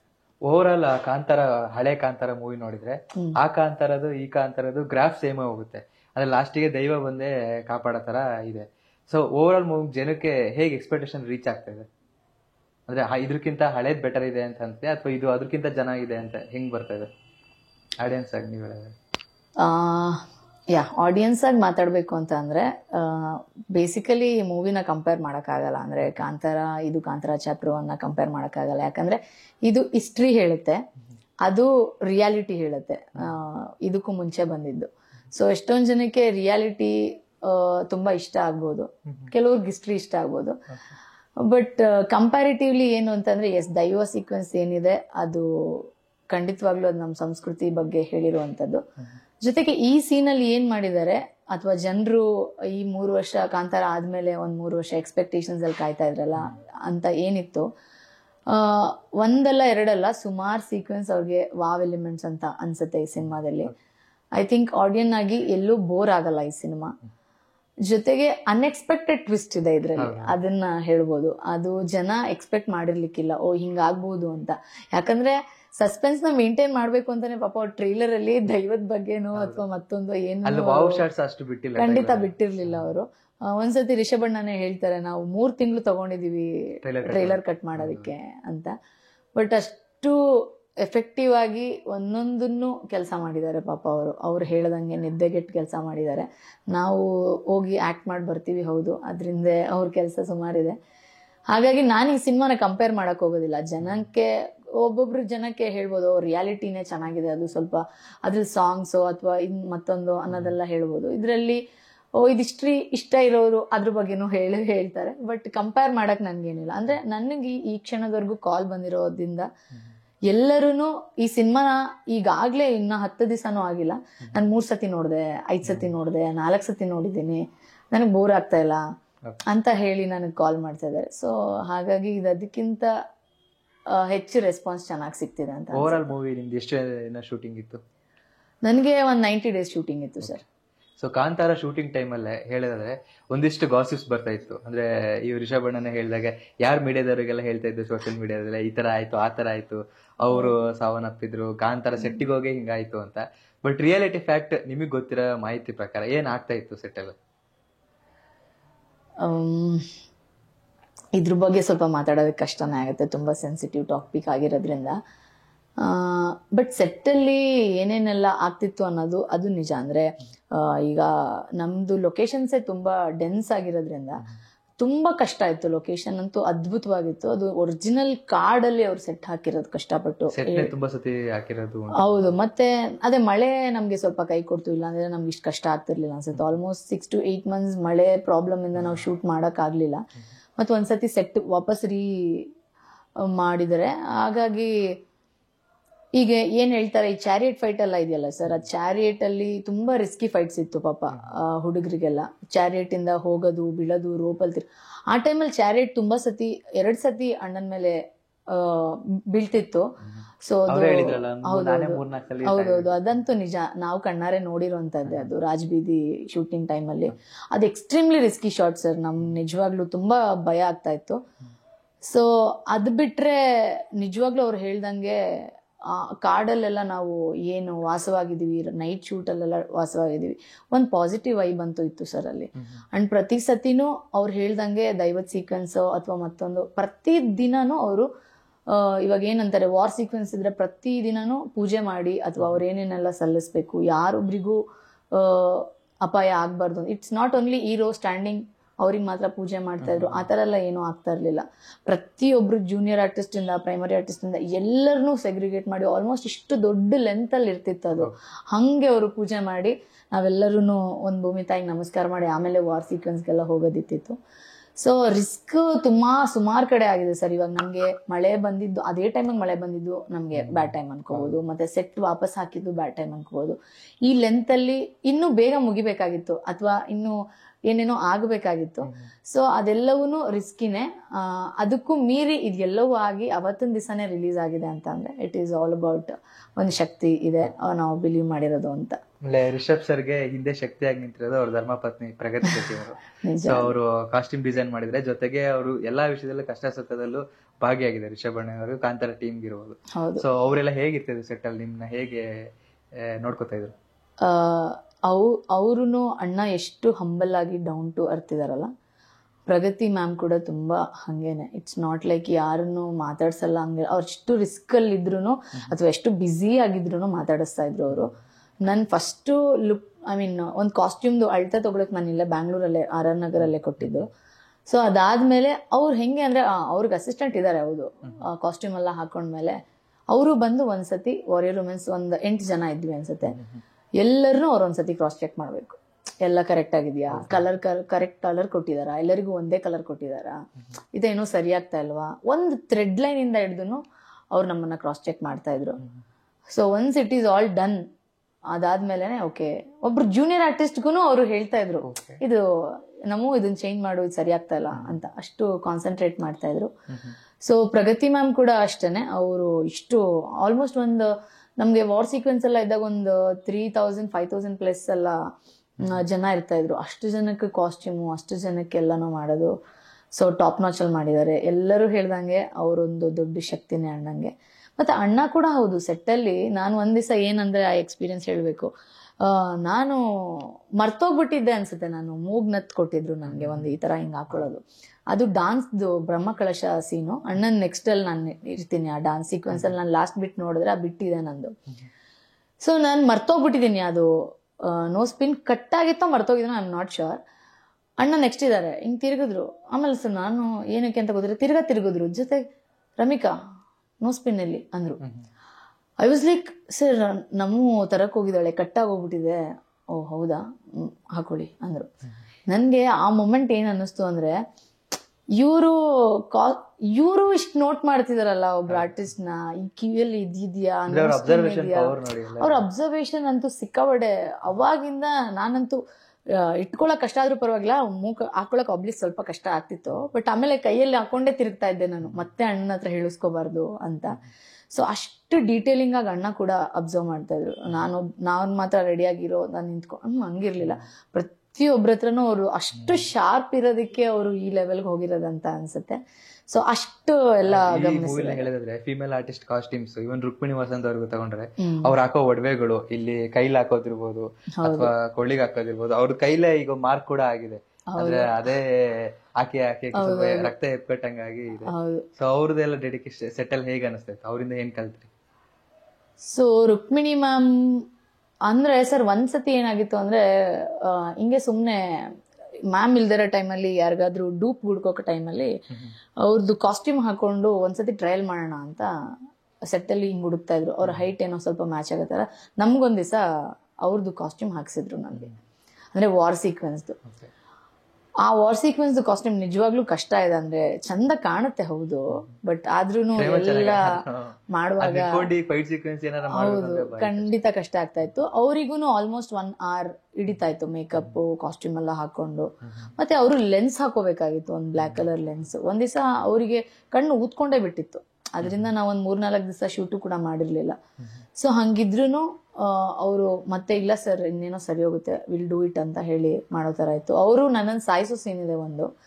ಸೊ ಅಲ್ಲೂ ಕೂಡ ಅಷ್ಟೇನೆ, ಒಂದ್ ಚುಚ್ಚಿಬಿಟ್ಟು ಮತ್ತೆ ಬಂದು ಅವ್ರು ಕೇಳ್ತಿದ್ರು ನನ್ಗೆ, Rukmini ma'am, Ramika are you okay, ನಾನೇನು ಜಾಸ್ತಿ ಅಂದ್ರೆ ಮಾಡೋ ಟೈಮಲ್ಲಿ ಏನು ನಾನು ಹರ್ಟ್ ಮಾಡಿಲ್ಲ ಅಲ್ವಾ, ಇಸ್ ಓಕೆ ಅಂತ. ಅವ್ರು ಹಿಂಗ್ ನಂದು ಚಾಕುನಲ್ಲಿ ವೆಪನ್ ನಲ್ಲಿ ಹಿಂಗೆ ಕತ್ತಿಂಗ್ ಮಾಡ್ತಾರೆ. ಅವಾಗ ಪ್ರತಿ ಸತಿ ಕೇಳ್ತಿದ್ರು, ಆಲ್ಮೋಸ್ಟ್ ಒಂದು 5-6 ಟೇಕ್ ಆದಾಗ್ಲೂ ಪ್ರತಿ ಸತಿನೂ ರಮಿಕಾ ಆರ್ ಯು ಓಕೆ ಅಂತ ಕೇಳ್ತಾ ಇದ್ರು. So everybody are so dedicative sir, ಅದಂತೂ ಹೇಳಲೇಬೇಕು. ಇನ್ನ ವಿಜಯ್ ಕಿರಣ್ ಅವರು ಹೊಂಬಾಳೆ ಅಂತ ದೊಡ್ಡ ಸಂಸ್ಥೆ, ಸೊ ಅವರು ಸೆಟ್ ಅಲ್ಲೇ ಹೇಗೆ ಇರ್ತಿದ್ರು, ಆಮೇಲೆ ಎಷ್ಟು ವಿಸಿಟ್ ಮಾಡ್ತಾ ಇದ್ರು, ಎಲ್ಲಾ ಟೈಮಲ್ಲಿ ಇರೋರ ಅಥವಾ ಅವ್ರ ಕಡೆ? ಅದ್ರ ಬಗ್ಗೆ ನನಗೆ ಐಡಿಯಾ ಇಲ್ಲ ಸರ್, ಬಟ್ ನನ್ನ ಶೂಟಿಂಗ್ ಟೈಮ್ ಪೀರಿಯಡ್ ಇದ್ದಾಗ ನಾನು 1-2 ಸತಿ ನೋಡಿದ್ದೀನಿ ಅವ್ರನ್ನ. ಅವರು ತುಂಬಾ ಸಿಂಪಲ್. ನಾನು ಆಕ್ಚುಲಿ ತುಂಬಾ ಏನೇನೋ ಇಮ್ಯಾಜಿನ್ ಮಾಡಿದ್ದೆ ಸರ್ ಅವ್ರ ಬಗ್ಗೆ, ಅಂದ್ರೆ ಹೊಂಬಾಳೆ ಅಂದಿದ ತಕ್ಷಣ ಅಷ್ಟು ದೊಡ್ಡ ಸಂಸ್ಥೆ ಅದು ಇದು ಅಂತ. ಬಟ್ ಅವ್ರು ಸಿಂಪಲ್ ಆಗಿ ಒಂದು ಟೀ ಶರ್ಟ್, ಒಂದು ಟ್ರ್ಯಾಕ್ ಪ್ಯಾಂಟ್ ಅಲ್ಲಿ, ಒಂದು ನಾರ್ಮಲ್ ಒಂದು ಸ್ಲಿಪ್ಪರ್ಸ್ ಅಲ್ಲಿ ಆರಾಮಾಗಿ ಬರ್ತಾರೆ ಅವರು. ನಾವು ಆಕ್ಚುಲಿ ಅವತ್ತು ಏನು ನಮ್ದು ಸೀನ್ ಇಲ್ಲ ಅಂತ ನಾವೆಲ್ಲ ಕ್ರಿಕೆಟ್ ಆಡ್ತಾ ಇದ್ವಿ ಅಲ್ಲಿ. ಒಂದು ದೊಡ್ಡ ಗ್ರೌಂಡ್ ಇತ್ತು, ಅದು ಮೆರಿಡಿಯನ್ ಅಂತ, ಅಲ್ಲಿ ಸೆಟ್ ಹಾಕಿದ್ರು. ಸೊ ಅಲ್ಲಿ ನಾವೆಲ್ಲ ಕ್ರಿಕೆಟ್ ಆಡ್ತಾ ಇದ್ವಿ. ನಾವು ಅಯ್ಯೋ ಇವರು ಸರ್ ಅಲ್ವಾ ಅಂತ ನಾವು, ಆಮೇಲೆ ಎಲ್ಲ ಓಡ್ ಬಂದ್ವಿ. ಅವ್ರು ಅಷ್ಟೇ ಆರಾಮಾಗಿ ಈಸಾಗಿ ಮಾತಾಡ್ಸಿದ್ರು. ಸೊ ಹೇಳೋ ಹಾಗೆ ಒಂಬಳೆ ಸಂಸ್ಥೆ ಎಷ್ಟೋ ಜನಕ್ಕೆ ಎಷ್ಟೋ ಕಲಾವಿದರಿಗೆ ಅನ್ನ ಕೊಟ್ಟಿದೆ, ಅದು ನಿಜಾನೇ. ಕಾಂತಾರ ಮೂವಿ ಫಸ್ಟ್ ರಿಲೀಸ್ ಆಗುತ್ತೆ. ಸೊ ರಿಲೀಸ್ ಅದೇ ಡೇಟಲ್ಲಿ ರಿಲೀಸ್ ಅವ್ರು ಅನ್ಕೊಂಡಂಗೆ ಆಗುತ್ತೆ. ಬಟ್ ಯೂಸ್ ಬುಕ್ಕಿಂಗ್ ಎಕ್ಸ್ಪೆಕ್ಟೆಡ್ ಮೀರಿದ್ಕಿಂತ ಬುಕ್ಕಿಂಗ್ ಇರುತ್ತೆ, ಯಾರಿಗೂ ಟಿಕೆಟ್ ಸಿಗ್ತಿರಲ್ಲ. ಸೊ ಒಂದಿನ 2 ದಿನ ವೀಕೆಂಡ್ಸ್ ಕಂಟಿನ್ಯೂಸ್ ಹಬ್ಬ ವೀಕೆಂಡ್ಸ್ ಎಲ್ಲ ಬರುತ್ತೆ, ನೋಡಕ್ ಆಗ್ತಿರಲ್ಲ. ಬಟ್ ಕೆಲವೊಂದು ಏನಾಯ್ತು ಅಂದ್ರೆ ರೀಲ್ಸ್ಗಳೆಲ್ಲ ಅರ್ಧ ಸಿನಿಮಾ ತೋರಿಸ್ದಂಗೆ ಆಗೋಯ್ತು. ಕೆಲವೊಂದು ವಾವ್ ಫ್ಯಾಕ್ಟ್ರಿಗಳು ಇವನ್ ಕ್ಲೈಮ್ಯಾಕ್ಸ್ ಇರ್ಬೋದು, ಅಥವಾ ಕೆಲವೊಂದು ಇಂಟರ್ವಲ್ ಬ್ಲಾಕ್ ಮೇನ್ ಪಾರ್ಟ್ಸ್ಗಳದೇ ಹಾಕ್ಬಿಟ್ರು. ಸೊ ಅದು ಮೂವಿಗೆ ಏನಾದ್ರು ಪೈರಸಿ ಸ್ವಲ್ಪ ಎಫೆಕ್ಟ್ ಏನಾದ್ರು ಆಯ್ತಾ, ಅಥವಾ ಸ್ವಲ್ಪ ಕ್ಯೂರಿಯಾಸಿಟಿ ಬಿಲ್ಡ್ ಮಾಡೋದು ಕಮ್ಮಿ ಆಯ್ತಾ? ನಾವು ಅಕ್ಟೋಬರ್ 1 ಪ್ರೀಮಿಯರ್ ನೋಡಿದ್ವಿ. ಸೆಕೆಂಡ್ಗೆ ನಮ್ಗೆ ಈ ತರ ನ್ಯೂಸ್ ಶುರು ಆಯ್ತು. ಅಂದ್ರೆ ಆ ಹುಲಿ ಸೀನ್ಸ್ನೆಲ್ಲ ಹಾಕ್ತಾ ಇದ್ರು, ಮತ್ತೆ ಮೇಜರ್ ಆಗಿ ಒಂದು 50 ಸೀಕ್ವೆನ್ಸ್ ಎಲ್ಲ ಹಾಕ್ತಾ ಇದ್ರು. ನಾವು ಎಷ್ಟೆಲ್ಲ ಸಾಧ್ಯ ಆಗುತ್ತೋ ಅಷ್ಟೆಲ್ಲ ಲಿಂಕ್ಸ್ನ ಕಳಿಸಿ ಟೀಮ್ಗೆ ಎಲ್ಲೆಲ್ಲೆಲ್ಲ ಬ್ಲಾಕ್ ಮಾಡ್ಸಕ್ ಸಾಧ್ಯ ಅದನ್ನೆಲ್ಲ ಮಾಡ್ತಾ ಇದ್ವಿ. ಬಟ್ ಏನೇ ಮಾಡಿದ್ರು ಅಲ್ಟಿಮೇಟ್ಲಿ ಇಫ್ ಅಟ್ ಆಲ್ ಏನಾದ್ರು ಸ್ಪ್ರೆಡ್ ಆಗೋಗ್ಬಿಟ್ರೆ ಅದು ಎಷ್ಟು ತಡಿಯಕ್ಕಾಗತ್ತೆ ಸರ್? ತಡಿಯಕ್ಕಾಗಲ್ಲ, ಅದು ಏನು ಮಾಡೋಕ್ಕಾಗಲ್ಲ. ಬೇಜಾರಂತೂ ಆಗ್ತಾ ಇತ್ತು. ಟೀಮ್ ಎಲ್ಲಾನು ಆಕ್ಚುಲಿ ಹೇಳ್ಬೇಕಂದ್ರೆ ನನ್ನ ಟೀಮ್ ಅವರೆಲ್ಲ ಥಿಯೇಟರ್ ವಿಸಿಟ್ ಮಾಡಿದ್ದಾರೆ ಇಂಟರ್ವಲ್ ಟೈಮಲ್ಲಿ. ಹೋಗಿ ದಯವಿಟ್ಟು ಈ ತರ ಮಾಡಬೇಡಿ, ವಿಡಿಯೋ ಮಾಡಬೇಡಿ ಅಂತೆಲ್ಲ ಸುಮಾರು ಜನ ಮಾಡಿದ್ದಾರೆ. ಆ ಥರದ್ದು ಎಷ್ಟು ಸಾಧ್ಯ ಆಗುತ್ತೋ ಅಷ್ಟು ಥಿಯೇಟರ್ ವಿಸಿಟ್ ಎಲ್ಲ ಮಾಡಿದ್ದಾರೆ. ಅಲ್ಟಿಮೇಟ್ಲಿ ಎಲ್ಲರೂ ನಂಬೋದು ಏನು ಅಂತ ಅಂದ್ರೆ, ಸರ್ ಸಿನಿಮಾ ಪ್ರಿಯರು ಸಿನಿಮಾನ ಇಷ್ಟಪಟ್ಟೇ ಪಡ್ತಾರೆ. ಇದೊಂದು ಸಿನಿಮಾನ ನಾವು ಥಿಯೇಟ್ರಲ್ಲೇ ನೋಡ್ಲೇಬೇಕು ಅಂತ ಅನ್ನೋರು ಖಂಡಿತವಾಗ್ಲೂ ಸಿನಿಮಾ ಬಂದು ಥಿಯೇಟ್ರಿಗೆ ನೋಡ್ತಾರೆ ಸರ್. ನಾವು ಅವ್ರು ಎಷ್ಟೇ ಪೈರಸಿ ಮಾಡಿದ್ರು, ಎಷ್ಟೇ ಲಿಂಕ್ಸ್ ಹಾಕಿದ್ರು ಥಿಯೇಟ್ರಲ್ಲಿ ಕೊಡುವಂಥ ವೈಬ್ ಖಂಡಿತವಾಗ್ಲೂ ಅವ್ರೇನು ಫೋನಲ್ಲಿ ನೋಡ್ತಾರೆ ಅದು ಕೊಡಲ್ಲ. ಬಟ್ ಸಿನಿಮಾ ಪ್ರಿಯರ್ ಖಂಡಿತವಾಗ್ಲೂ, ಅಥವಾ ಇಷ್ಟು ಶ್ರಮ ಪಟ್ಟಿರುವಂಥ ರಿಷಬ್ ಅಣ್ಣನ ಯಾವತ್ತು ಬಿಡಲ್ಲ ಅನ್ನೋ ಒಂದು ನಂಬಿಕೆ. ಅದು ಇನ್ನೂ ನನಗೆ ಕಾಲ್ಸ್ ಬರ್ತಿದೆ ಸರ್, ನಿಜ ಹೇಳ್ಬೇಕಂದ್ರೆ ಟಿಕೆಟ್ ಸಿಗ್ತಾ ಇಲ್ಲ. So it is going well. Rakesh Pujari ಅವ್ರದ್ದೇನಾದ್ರು ಶೂಟಿಂಗ್ ನಡೀತಿರ್ಬೇಕಾದ್ರೆ ನಿಮ್ದು ಏನೋ ಹೋಗಿದ್ರಾ? ರಾಕೇಶ್ ಪೂಜಾರಿ ಸರ್ ಜೊತೆ ನನಗೆ ಆ್ಯಕ್ಚುಲಿ ಸೆಟ್ಟಲ್ಲಿ ತುಂಬ ಚೆನ್ನಾಗಿರೋ ಬಾಂಡಿಂಗ್ ಇದೆ ಸರ್. ಅವ್ರ ಜೊತೆ ಅವ್ರದ್ದು ನಮ್ಮದು ಸೀನೆಲ್ಲ ಒಟ್ಟಿಗೆ ಇರುವಂಥದ್ದೆಲ್ಲ ಇತ್ತು. ಅಂದರೆ ಅವರು ಅಲ್ಲಿ ನಮ್ದೆಲ್ಲ ಸುಟ್ಟೋದ್ಮೇಲೆ ಅವರು ಒಂದಿಷ್ಟು ವಸ್ತುಗಳೆಲ್ಲ ತೊಗೊಂಬಂದು ಕೊಡ್ತಾರೆ. ಆ ಟೈಮಲ್ಲೆಲ್ಲ ನಮಗೆಲ್ಲ ಒಟ್ಟಿಗೆ ಇತ್ತು ಶೆಡ್ಯೂಲು. ಅಂದರೆ 1-1.5 ವರ್ಷ ಎಲ್ಲ ಕೆಲಸ ಮಾಡಿರೋದ್ರಿಂದ ನಮ್ಗೆ ಶೂಟಿಂಗ್ ಸೀನ್ ಇಲ್ಲ ಅಂದರೆ ಏನಾದರೂ ಮಾತಾಡ್ತಾ ಇದ್ವಿ, ಹರಟೆ ಹೊಡಿತಾ ಇದ್ವಿ, ಹಾಡಾಡ್ತಾ ಇದ್ವಿ, ಇಲ್ಲಾಂದರೆ ಲೂಡೋ ಆಡ್ತಾ ಇದ್ವಿ ಸೆಟ್ಟಲ್ಲಿ. ಬಟ್ ನಾನು ಅತಿ ಹೆಚ್ಚು ಗೇಮ್ಸ್ ಎಲ್ಲ ಆಡ್ತಾ, ಲೂಡೋ ಎಲ್ಲ ಆಡ್ತಾ ತುಂಬ ಜಾಸ್ತಿ ಟೈಮ್ ಸ್ಪೆಂಡ್ ಮಾಡಿರೋದು ರಾಕೇಶ್ ಅವ್ರ ಜೊತೆಗೇನೆ. ಆ ಮನುಷ್ಯ ಎಲ್ಲರೂ ಹೇಳೋ ಥರನೇ ನಿಜವಾಗ್ಲೂ ನನಗೆ ಸ್ವಲ್ಪ ಎಮೋಷ್ನಲ್ ಆಗ್ತೀನಿ ನಾನು. ಯಾಕಂದರೆ ರಾತ್ರಿ ಮೆಸೇಜ್ ಮಾಡಿದ್ದಾರೆ ನನಗೆ ಅವರು, ಅಥವಾ ನಾನೇ ಮೆಸೇಜ್ ಮಾಡಿದ್ದೀನಿ. ಅವ್ರು ಯಾವುದೋ ಒಂದು ಮದ್ವೆಗೆ ಹೋಗಿದ್ರು, ಅವ್ರೊಬ್ಬರೇ ಹ್ಯಾಟ್ ಹಾಕೊಂಡಿದ್ರು ಆ ಫೋಟೋದಲ್ಲಿ. ನಾನು ಮೆಸೇಜ್ ಮಾಡಿದ್ದೆ ಅವ್ರದ್ದು ಯಾರ್ದು ಫ್ರೆಂಡ್ ಮದ್ವೆಗೆ ಹೋಗಿದ್ರು. ನಾನು ಮೆಸೇಜ್ ಹಾಕಿದ್ದೆ ಅವರಿಗೆ, ಎಲ್ಲರೂ ಯಾರು ಹ್ಯಾಟ್ ಹಾಕೊಂಡಿಲ್ಲ ರಾಕಿ, ನೀನೊಬ್ನೇ ಹಾಕಿರೋದು ಹ್ಯಾಟ್ನ ಅಂತ. ಅದು ಸಿನಿಮಾಗೆ ನನ್ನ ಕಾಲು ಎಳಿತಿದ್ಯಾ, ಎಳೀರಿ ಅಂತೆಲ್ಲ ರಾತ್ರಿ ಮೆಸೇಜ್ ಮಾಡಿದ್ದು ನಾನು ಅವ್ರಿಗೆ. ಸೊ ಬೆಳಗ್ಗೆ ನೋಡಿದ್ರೆ ನಾನು ಆ್ಯಕ್ಚುಲಿ ಪ್ಯಾನಿಕ್ ಆಗಿದ್ದೆ. ನಾನು ಪ್ರಕಾಶ್ ತುಂಬಿನಾಡ್ ಸರ್ಗೆಲ್ಲ ಕಾಲ್ ಮಾಡಿದ್ದೆ, ಸರ್ ಇದೇನೋ ನಾನ್ಸೆನ್ಸ್ ನ್ಯೂಸ್ ಸ್ಪ್ರೆಡ್ ಆಗಿದೆ ಸರ್, ಇದು ಫೇಕ್ ನ್ಯೂಸ್ ಎಲ್ಲ ಮಾಡ್ತಿದ್ದಾರೆ, ರಾಕೇಶ್ ತೀರ್ಕೊಂಡಿದ್ದಾನೆ ಅಂತ ಸ್ವಲ್ಪ ನೋಡಿ. ರಾತ್ರಿ ಮೆಸೇಜ್ ಮಾಡಿದ್ದಾನೆ ನನಗೆ, ಇದೇನೋ ಫೇಕ್ ನ್ಯೂಸ್ ಅನ್ಸುತ್ತೆ, ಸ್ವಲ್ಪ ಅಪ್ಡೇಟ್ ಮಾಡಿ ಸರ್ ಟೀಮ್ಗೆ, ಮತ್ತು ಈ ಥರ ಹಿಂಗೆ ಆಗ್ತಿದೆ. ಅವ್ರು ನನ್ನನ್ನು ಸಮಾಧಾನ ಮಾಡೋಕ್ಕೆ ಸುಮಾರು ತೊಗೊಂಡಿದ್ದಾರೆ. ರಮಿಕಾ ಲಿಸನ್, ಕೇಳಿಸ್ಕೊ, ಹೇಳ್ತಿರೋದು ಕೇಳಿಸ್ಕೊ, ಏನಾಗ್ತಿದೆ, ಏನು ಕೇಳಿಸ್ಕೊತಿದೆ, ಅದೆಲ್ಲ ನಿಜ ಇದೆ, ಸ್ವಲ್ಪ ಪ್ಯಾನಿಕ್ ಆಗಬೇಡ ಅಂತೆಲ್ಲ ಹೇಳಿದ್ದಾರೆ. ಬಟ್ ಆ ಮನುಷ್ಯನ ನಾವು ನಗು ಮುಖದಲ್ಲೇ ನೋಡಿರೋದು ಸರ್. ನಾವಿವಾಗ ಏನು ಪುನೀತ್ ಸರ್ ಅಂತ ಏನು ಹೇಳ್ತೀವಿ, ಸೊ ಅವ್ರಿಗೆ ಕಂಪೇರ್ ಮಾಡಬೇಕು ಅಂತಲ್ಲ, ಅಷ್ಟೇ ಮಗು ಮನ್ಸಿರುವಂತ ಒಂದು ವ್ಯಕ್ತಿತ್ವ ರಾಕಿ. ಅವ್ರದ್ದು ಫುಲ್ ಶೂಟಿಂಗ್ ನಡೆದಿದೆಯಾ, ಅಥವಾ ಅದರ ಪೆಂಡಿಂಗ್ ಇರೋದು ಏನಾದರೂ? ಇಲ್ಲ ಸರ್, ಫುಲ್ ಶೂಟಿಂಗ್ ಮುಗ್ದಿರ್ಲಿಲ್ಲ, ಇನ್ನ ಒಂದಿಷ್ಟು ಪೋರ್ಷನ್ಸ್ ಬಾಕಿ ಇತ್ತು. ಒಂದು ಹೇಗೆ ಮ್ಯಾನೇಜ್ ಮಾಡಿದ್ರು? ಸೊ ಟೀಮ್ ತುಂಬಾ ಕಷ್ಟಪಟ್ಟಿದ್ದಾರೆ. ಅದ್ರ ಬಗ್ಗೆ ಹೆಂಗ್ ಮ್ಯಾನೇಜ್ ಮಾಡಿದ್ದಾರೆ ಗೊತ್ತಿಲ್ಲ. ಸಿನಿಮಾ ನೋಡಿದಾಗ ಕೆಲವೊಂದ್ಸತಿ ನಿಮ್ಗೆ ಗೊತ್ತಾಗುತ್ತೆ ಅನ್ಸುತ್ತೆ ರಾಕಿ ಸ್ವಲ್ಪ ಕೆಲವೊಂದ್ ಕಡೆ. ಸೊ ಬೇರೆಯವರು ಅವ್ರದೇ ತರ ಇರೋರ್ನ ಹುಡುಕಿ ಒಂದಿಷ್ಟು ಅವ್ರನ್ನ ಎಲ್ಲೂ ಡಿಲೀಟ್ ಮಾಡಬಾರ್ದು ಅವ್ರನ್ನ. ಅಣ್ಣ ಆಕ್ಚುಲಿ ಅವ್ರ ಜೊತೆಗೆ ಇನ್ನ ತುಂಬಾ ಟ್ರಾವೆಲ್ ಮಾಡ್ಬೇಕಂತ ನಮ್ ಜೊತೆಗೂ ಸೆಟ್ಟಲ್ಲು ಎಲ್ಲ ಕಡೆನೂ ಹೇಳಿದ್ರು. ನೆಕ್ಸ್ಟ್ ಪ್ರಾಜೆಕ್ಟ್ಸ್ ಗಳಲ್ಲೇ ಫುಲ್ ಪ್ಲಾನ್ ಮಾಡ್ತಾರೆ. ಅದು ತುಂಬಾ ನಿಜ. ಸೊ ತುಂಬಾ ಮಜಾ ಮಾಡಿದ್ವಿ ಸರ್ ನಾವು ರಾಕಿ ಜೊತೆ ಸೆಟ್ಟಲ್ಲಿ. ಆ ಮನುಷ್ಯ ಇವಾಗ ನನ್ ಜೊತೆ ಮಾತ್ರ ಕ್ಲೋಸ್ ಇದ್ದ, ಅವ್ರ ಜೊತೆ ಮಾತ್ರ ಕ್ಲೋಸ್ ಇದ್ದ ಅನ್ನೋ ತರ ಇರ್ಲಿಲ್ಲ ಅವರು. ಪ್ರತಿಯೊಬ್ರ ಜೊತೆಗಿದ್ದಾಗ್ಲೂ ಅಷ್ಟೇ ಇಂಪಾರ್ಟೆನ್ಸ್ ಕೊಡ್ತಾ ಅವರಿದ್ರು. Is a good human being. ಇನ್ನ ಈ ಕಾಂತಾರ ಸಾಂಗ್ಸ್ ಬಗ್ಗೆ ಕೇಳೋದಾದ್ರೆ ಒಂದಕ್ಕಿಂತ ಒಂದು ವೈಬ್ ಇರೋ ಅಂತ ಸಾಂಗ್. ಇನ್ನು ಮೊನ್ನೆ ಹಿಂದಿ ವರ್ಷನ್ ಅಲ್ಲೇ ಬೇರೆ ಬೇರೆ ಕಡೆ ಎಲ್ಲ ಆಡ್ಸಿದ್ರೆ ಅದು ತುಂಬಾ ಟ್ರೆಂಡಿಂಗ್ ಅಲ್ಲಿ ಇದೆ. ಸೊ ಆ ಸಾಂಗ್ಸ್ ಹಿಂದಿ ವರ್ಷನ್ಸ್ ಅಲ್ಲೂ ನಿಮ್ಮೇನಾದ್ರು ಶೂಟ್ಸ್ ಮಾಡ್ತಿದ್ರ? ಹಿಂದಿ ವರ್ಷನ್ ಅಲ್ಲಿ ಅಂದ್ರೆ ದಿಲ್ ಜೋಶಿ ಅವ್ರ ಜೊತೆಗೆ ಅದಿಲ್ಲ ಸರ್, ಬಾಂಬೆನಲ್ಲಿ ಆಗಿದ್ದದು ಶೂಟು. ಅಲ್ಲಿ ಮೋಸ್ಟ್ ಪ್ರಾಬಬ್ಲಿ ನಮ್ಮ ಟೀಮ್ ಅವ್ರನ್ನ ಯಾರು ಇಲ್ಲ ಅಂತ ಅನ್ಕೊಂತೀನಿ. ಅಲ್ಲಿ ಮೋಸ್ಟ್ಲಿ ಆಲ್ಬಮ್ ಸಾಂಗು, ಪ್ರಮೋಷನಲ್ ಆಕ್ಟಿವಿಟೀಸ್ಗೂ ಏನಕ್ಕಾದ್ರೂ ಮಾಡಿರಬಹುದು. ಅದ್ರ ಬಗ್ಗೆ ನಂಗೆ ಅಷ್ಟು ಮಾಹಿತಿ ಇಲ್ಲ. ಬಟ್ ನಮ್ಮ ಟೀಮ್ ಯಾರೂ ಇರಲಿಲ್ಲ ಆ ಟೈಮಲ್ಲಿ. ಬಟ್ ಸಾಂಗ್ ಬಗ್ಗೆ ಹೇಳ್ಬೇಕಂತ ಅಂದರೆ ಈ ನಮ್ಮ ಸಿನಿಮಾದಲ್ಲಿ ಬ್ರಹ್ಮಕಲಶ ಸಾಂಗ್ ಏನಿದೆ ಅದು ಸಿಕ್ಕಾಪಟ್ಟೆ ರಿಚ್ ಆಗಿ ತೆಗ್ದಿರೋದು. ನಾವಂತೂ ಬ್ರಹ್ಮಕಲಶ ಸೀನ್ ಪ್ರತಿದಿನ ಸರ್ ಆ ಸೀನ್ಗೆ ನಾವು ಪ್ರತಿದಿನ ಕಾಸ್ಟ್ಯೂಮ್ ಹಾಕ್ತಾ ಇದ್ವಿ. ಒಂದು ಲೈಟ್ ಸಿಗ್ತಾ ಇಲ್ವೋ ಅಥವಾ ತೇರು ಹೋಗ್ಬೇಕಾಗಿರೋದು ಏನೋ ಒಂದಕ್ಕೆ ನಾವು ಆ ಸೀನ್ಗೆ ಹಾಕಷ್ಟು ಕಾಸ್ಟ್ಯೂಮ್ ಚೇಂಜ್ ನಾವು ಯಾವ ಸೀನ್ಗೂ ಮಾಡೇ ಇಲ್ಲ ಅನ್ಸುತ್ತೆ. ಅಷ್ಟು ಸತಿ ನಾವು ಆ ಸಾಂಗ್ಗೋಸ್ಕರ ಸುಮಾರು ಒಂದಿಷ್ಟು ಸೀಕ್ವೆನ್ಸ್ ಚೆನ್ನಾಗಿದೆ. ಅವರು ಭರತನಾಟ್ಯ ಹೌದು ಹೌದೌದು ಅದಂತೂ ಸಖತ್ತಾಗಿ ಎಂಜಾಯ್ ಮಾಡಿದ್ವಿ ಸರ್. ನಮ್ಗೆ ಡಾನ್ಸ್ ರಿಹರ್ಸಲ್ ಇತ್ತು ಆಕ್ಚುಲಿ. ಜುಗಲ್ ಬಂದಿತ್ತು. ಹೌದೌದು ಸಖತ್ತಾಗಿತ್ತು ಅದು. ಅದು ಭೂಷಣ್ ಮಾಸ್ಟರ್ ಕೋರಿಯೋಗ್ರಾಫ್ ಮಾಡಿದ್ದು ನಮ್ಗೆ. ಅದಕ್ಕೂ ನಮ್ಗೆ ಡಾನ್ಸ್ ರಿಹರ್ಸಲ್ ಎಲ್ಲ ಕೊಟ್ಟಿದ್ರು. ಒಂದೆರಡು ದಿವಸ ಡಾನ್ಸ್ ರಿಹರ್ಸಲ್ಲೇ ಮಾಡಿಸಿದ್ರು. ದೀಕ್ಷಿತಾ ಅಂತ ಅವ್ರ ಅಸಿಸ್ಟೆಂಟ್. ಸೊ ಇದೆಲ್ಲ ಚೆನ್ನಾಗಿತ್ತು. ಮತ್ತೆ ಸೆಟ್ಟಲ್ಲೂ ಕೂಡ ನಾವು ಅಣ್ಣನ ಜೊತೆ ಡಾನ್ಸ್ ಮಾಡೋದು ಅದೆಲ್ಲ ಚೆನ್ನಾಗಿತ್ತು. Brahmakalasha is top notch. ಸಿಕ್ಕಾಬಟ್ಟೆ ಸಖತ್ ರಿಚ್ ಆಗಿ ಮಾಡಿದ್ದಾರೆ. ಅದರಲ್ಲಿ ಇರುವಂತ ಪ್ರತಿ ಲೈನ್ಸ್ ಕೂಡ ಅದ್ಭುತವಾಗಿ ಬಂದಿದೆ ಸರ್. ನಮ್ಗೆ 4 ಲೈನ್ ಕೇಳಿಸಿದ್ದು ಸರ್. ನಮಗೂ ಕ್ಯೂರಿಯಾಸಿಟಿ ಇತ್ತು ಅದ್ರ ಬಗ್ಗೆ. ಗೊತ್ತಿಲ್ಲ ಶಿವನೇ ಅದೇನಿದೆ, ನಾವು 4 ಬಿಟ್ಟು ಅದನ್ನ ಮಾಡ್ತಿದ್ವಿ. ಮತ್ತೆ ಆ ಜುಗಲ್ ಬಂದಿ ಕೂಡ ಲೈನ್ಸ್ ಇಲ್ಲ ಅದರಲ್ಲಿ. ಅದು ಫಾರೆನ್ ಮ್ಯೂಸಿಕ್ ಅಲ್ಲಿ ಹೋಗುತ್ತೆ ಅದು. ಹಾಗಾಗಿ ನಮ್ಗೆ ಆ ಸಾಂಗ್ ಬಗ್ಗೆ ಅಷ್ಟಾಗಿ ಗೊತ್ತಿರ್ಲಿಲ್ಲ. ಬಟ್ ಆ ಬಿಟ್ ನ ಎಂಜಾಯ್ ಮಾಡಿ ನಾವು ಪರ್ಫಾರ್ಮ್ ಮಾಡಿದ್ವಿ. ನಿಮಗ್ ಗೊತ್ತಿರಂಗೆ ಈ ಕಾಂತಾರ ಲಾಸ್ಟ್ ಅಲ್ಲೇ ಬಾವಿಗೆ ಹಾರ್ತಾರೆ ಏನಾಯ್ತು ಅನ್ನೋ ಸೀಕ್ವೆನ್ಸ್ ಕಾಂತಾರ ಚಾಪ್ಟರ್ 2 ಬಿಟ್ಟಿದ್ದಾರೆ. ಸೊ ಅದು ಸೀಕ್ವೆಲ್ ಅಥವಾ ಈಗಿರೋ ಪ್ರೀಕ್ವೆಲ್ಗೆ ಇನ್ನೂ ಪ್ರೀಕ್ವೆಲ್? ಇದು ದೊಡ್ಡ ಕ್ಯೂರಿಯಾಸಿಟಿ ಸರ್ ನಮಗೂ ಆಸ್ ಆರ್ಟಿಸ್ಟ್. ಹೇಗ್ ಮಾಡ್ತಾರೆ ನೀವು? ಸೊ ಅದ್ರ ಬಗ್ಗೆ ಆಕ್ಚುಲಿ ಯಾರಿಗೂ ಅವ್ರೇನು ಬಿಟ್ಟಿಲ್ಲ. ನಮ್ಗೆ ಕನ್ಫ್ಯೂಷನ್ ಇತ್ತು, ಇದು ನೆಕ್ಸ್ಟ್ ತಿರ್ಗಾ ಇನ್ನೊಂದು ಚಾಪ್ಟರ್ 2 ಆಗುತ್ತಾ ಇಲ್ವಾ. ಶೂಟಿಂಗ್ ಏನಾದ್ರು ಆಗಿತ್ತಾ ಚಾಪ್ಟರ್ 2? ಈಗ ಮಾಡ್ತಿರೋ ಕಡೆನೆ ಶೂಟಿಂಗ್ ಇಲ್ಲ ಸರ್, ಅದೆಲ್ಲ ಏನೂ ಇಲ್ಲ. ಆ ತರದ್ದೆಲ್ಲ ಏನೂ ಆಗಿಲ್ಲ. ನಾವು ಪ್ರೀಮಿಯರ್ ನೋಡ್ತಾ ಇರ್ಬೇಕಾದ್ರೆ 2 ಅಂತ ನೋಡಿದಾಗ ನಾವೇ ಆಕ್ಚುಲಿ ಶಾಕ್ ಆಗಿ ನಗಾಡಿದ್ದೆಲ್ಲ ಇದೆ. ಸೊ ಅದ್ರ ಬಗ್ಗೆ ಅಷ್ಟಾಗಿ ಏನು ಗೊತ್ತಿಲ್ಲ ಸರ್ ನಮ್ಗೆ. ನೆಕ್ಸ್ಟ್ ಈ ಮೂವಿ ನೋಡಿದ್ಮೇಲೆ ಅದ್ರ ಡೈರೆಕ್ಟರ್ಸ್ ಇಂದ ಕಾಲ್ ಏನಾದ್ರು ಬಂದಿದ್ಯಾ ನೆಕ್ಸ್ಟ್ ಪ್ರಾಜೆಕ್ಟ್ಸ್ಗೆ? ಒಂದು ಸಿನಿಮಾ ಮಾಡ್ತಾ ಇದ್ದೀನಿ ಸರ್. ಮೋಸ್ಟ್ಲಿ ಅದು ನವೆಂಬರ್ ಟೈಮಲ್ಲಿ ಶೂಟ್ ಆಗುತ್ತೆ.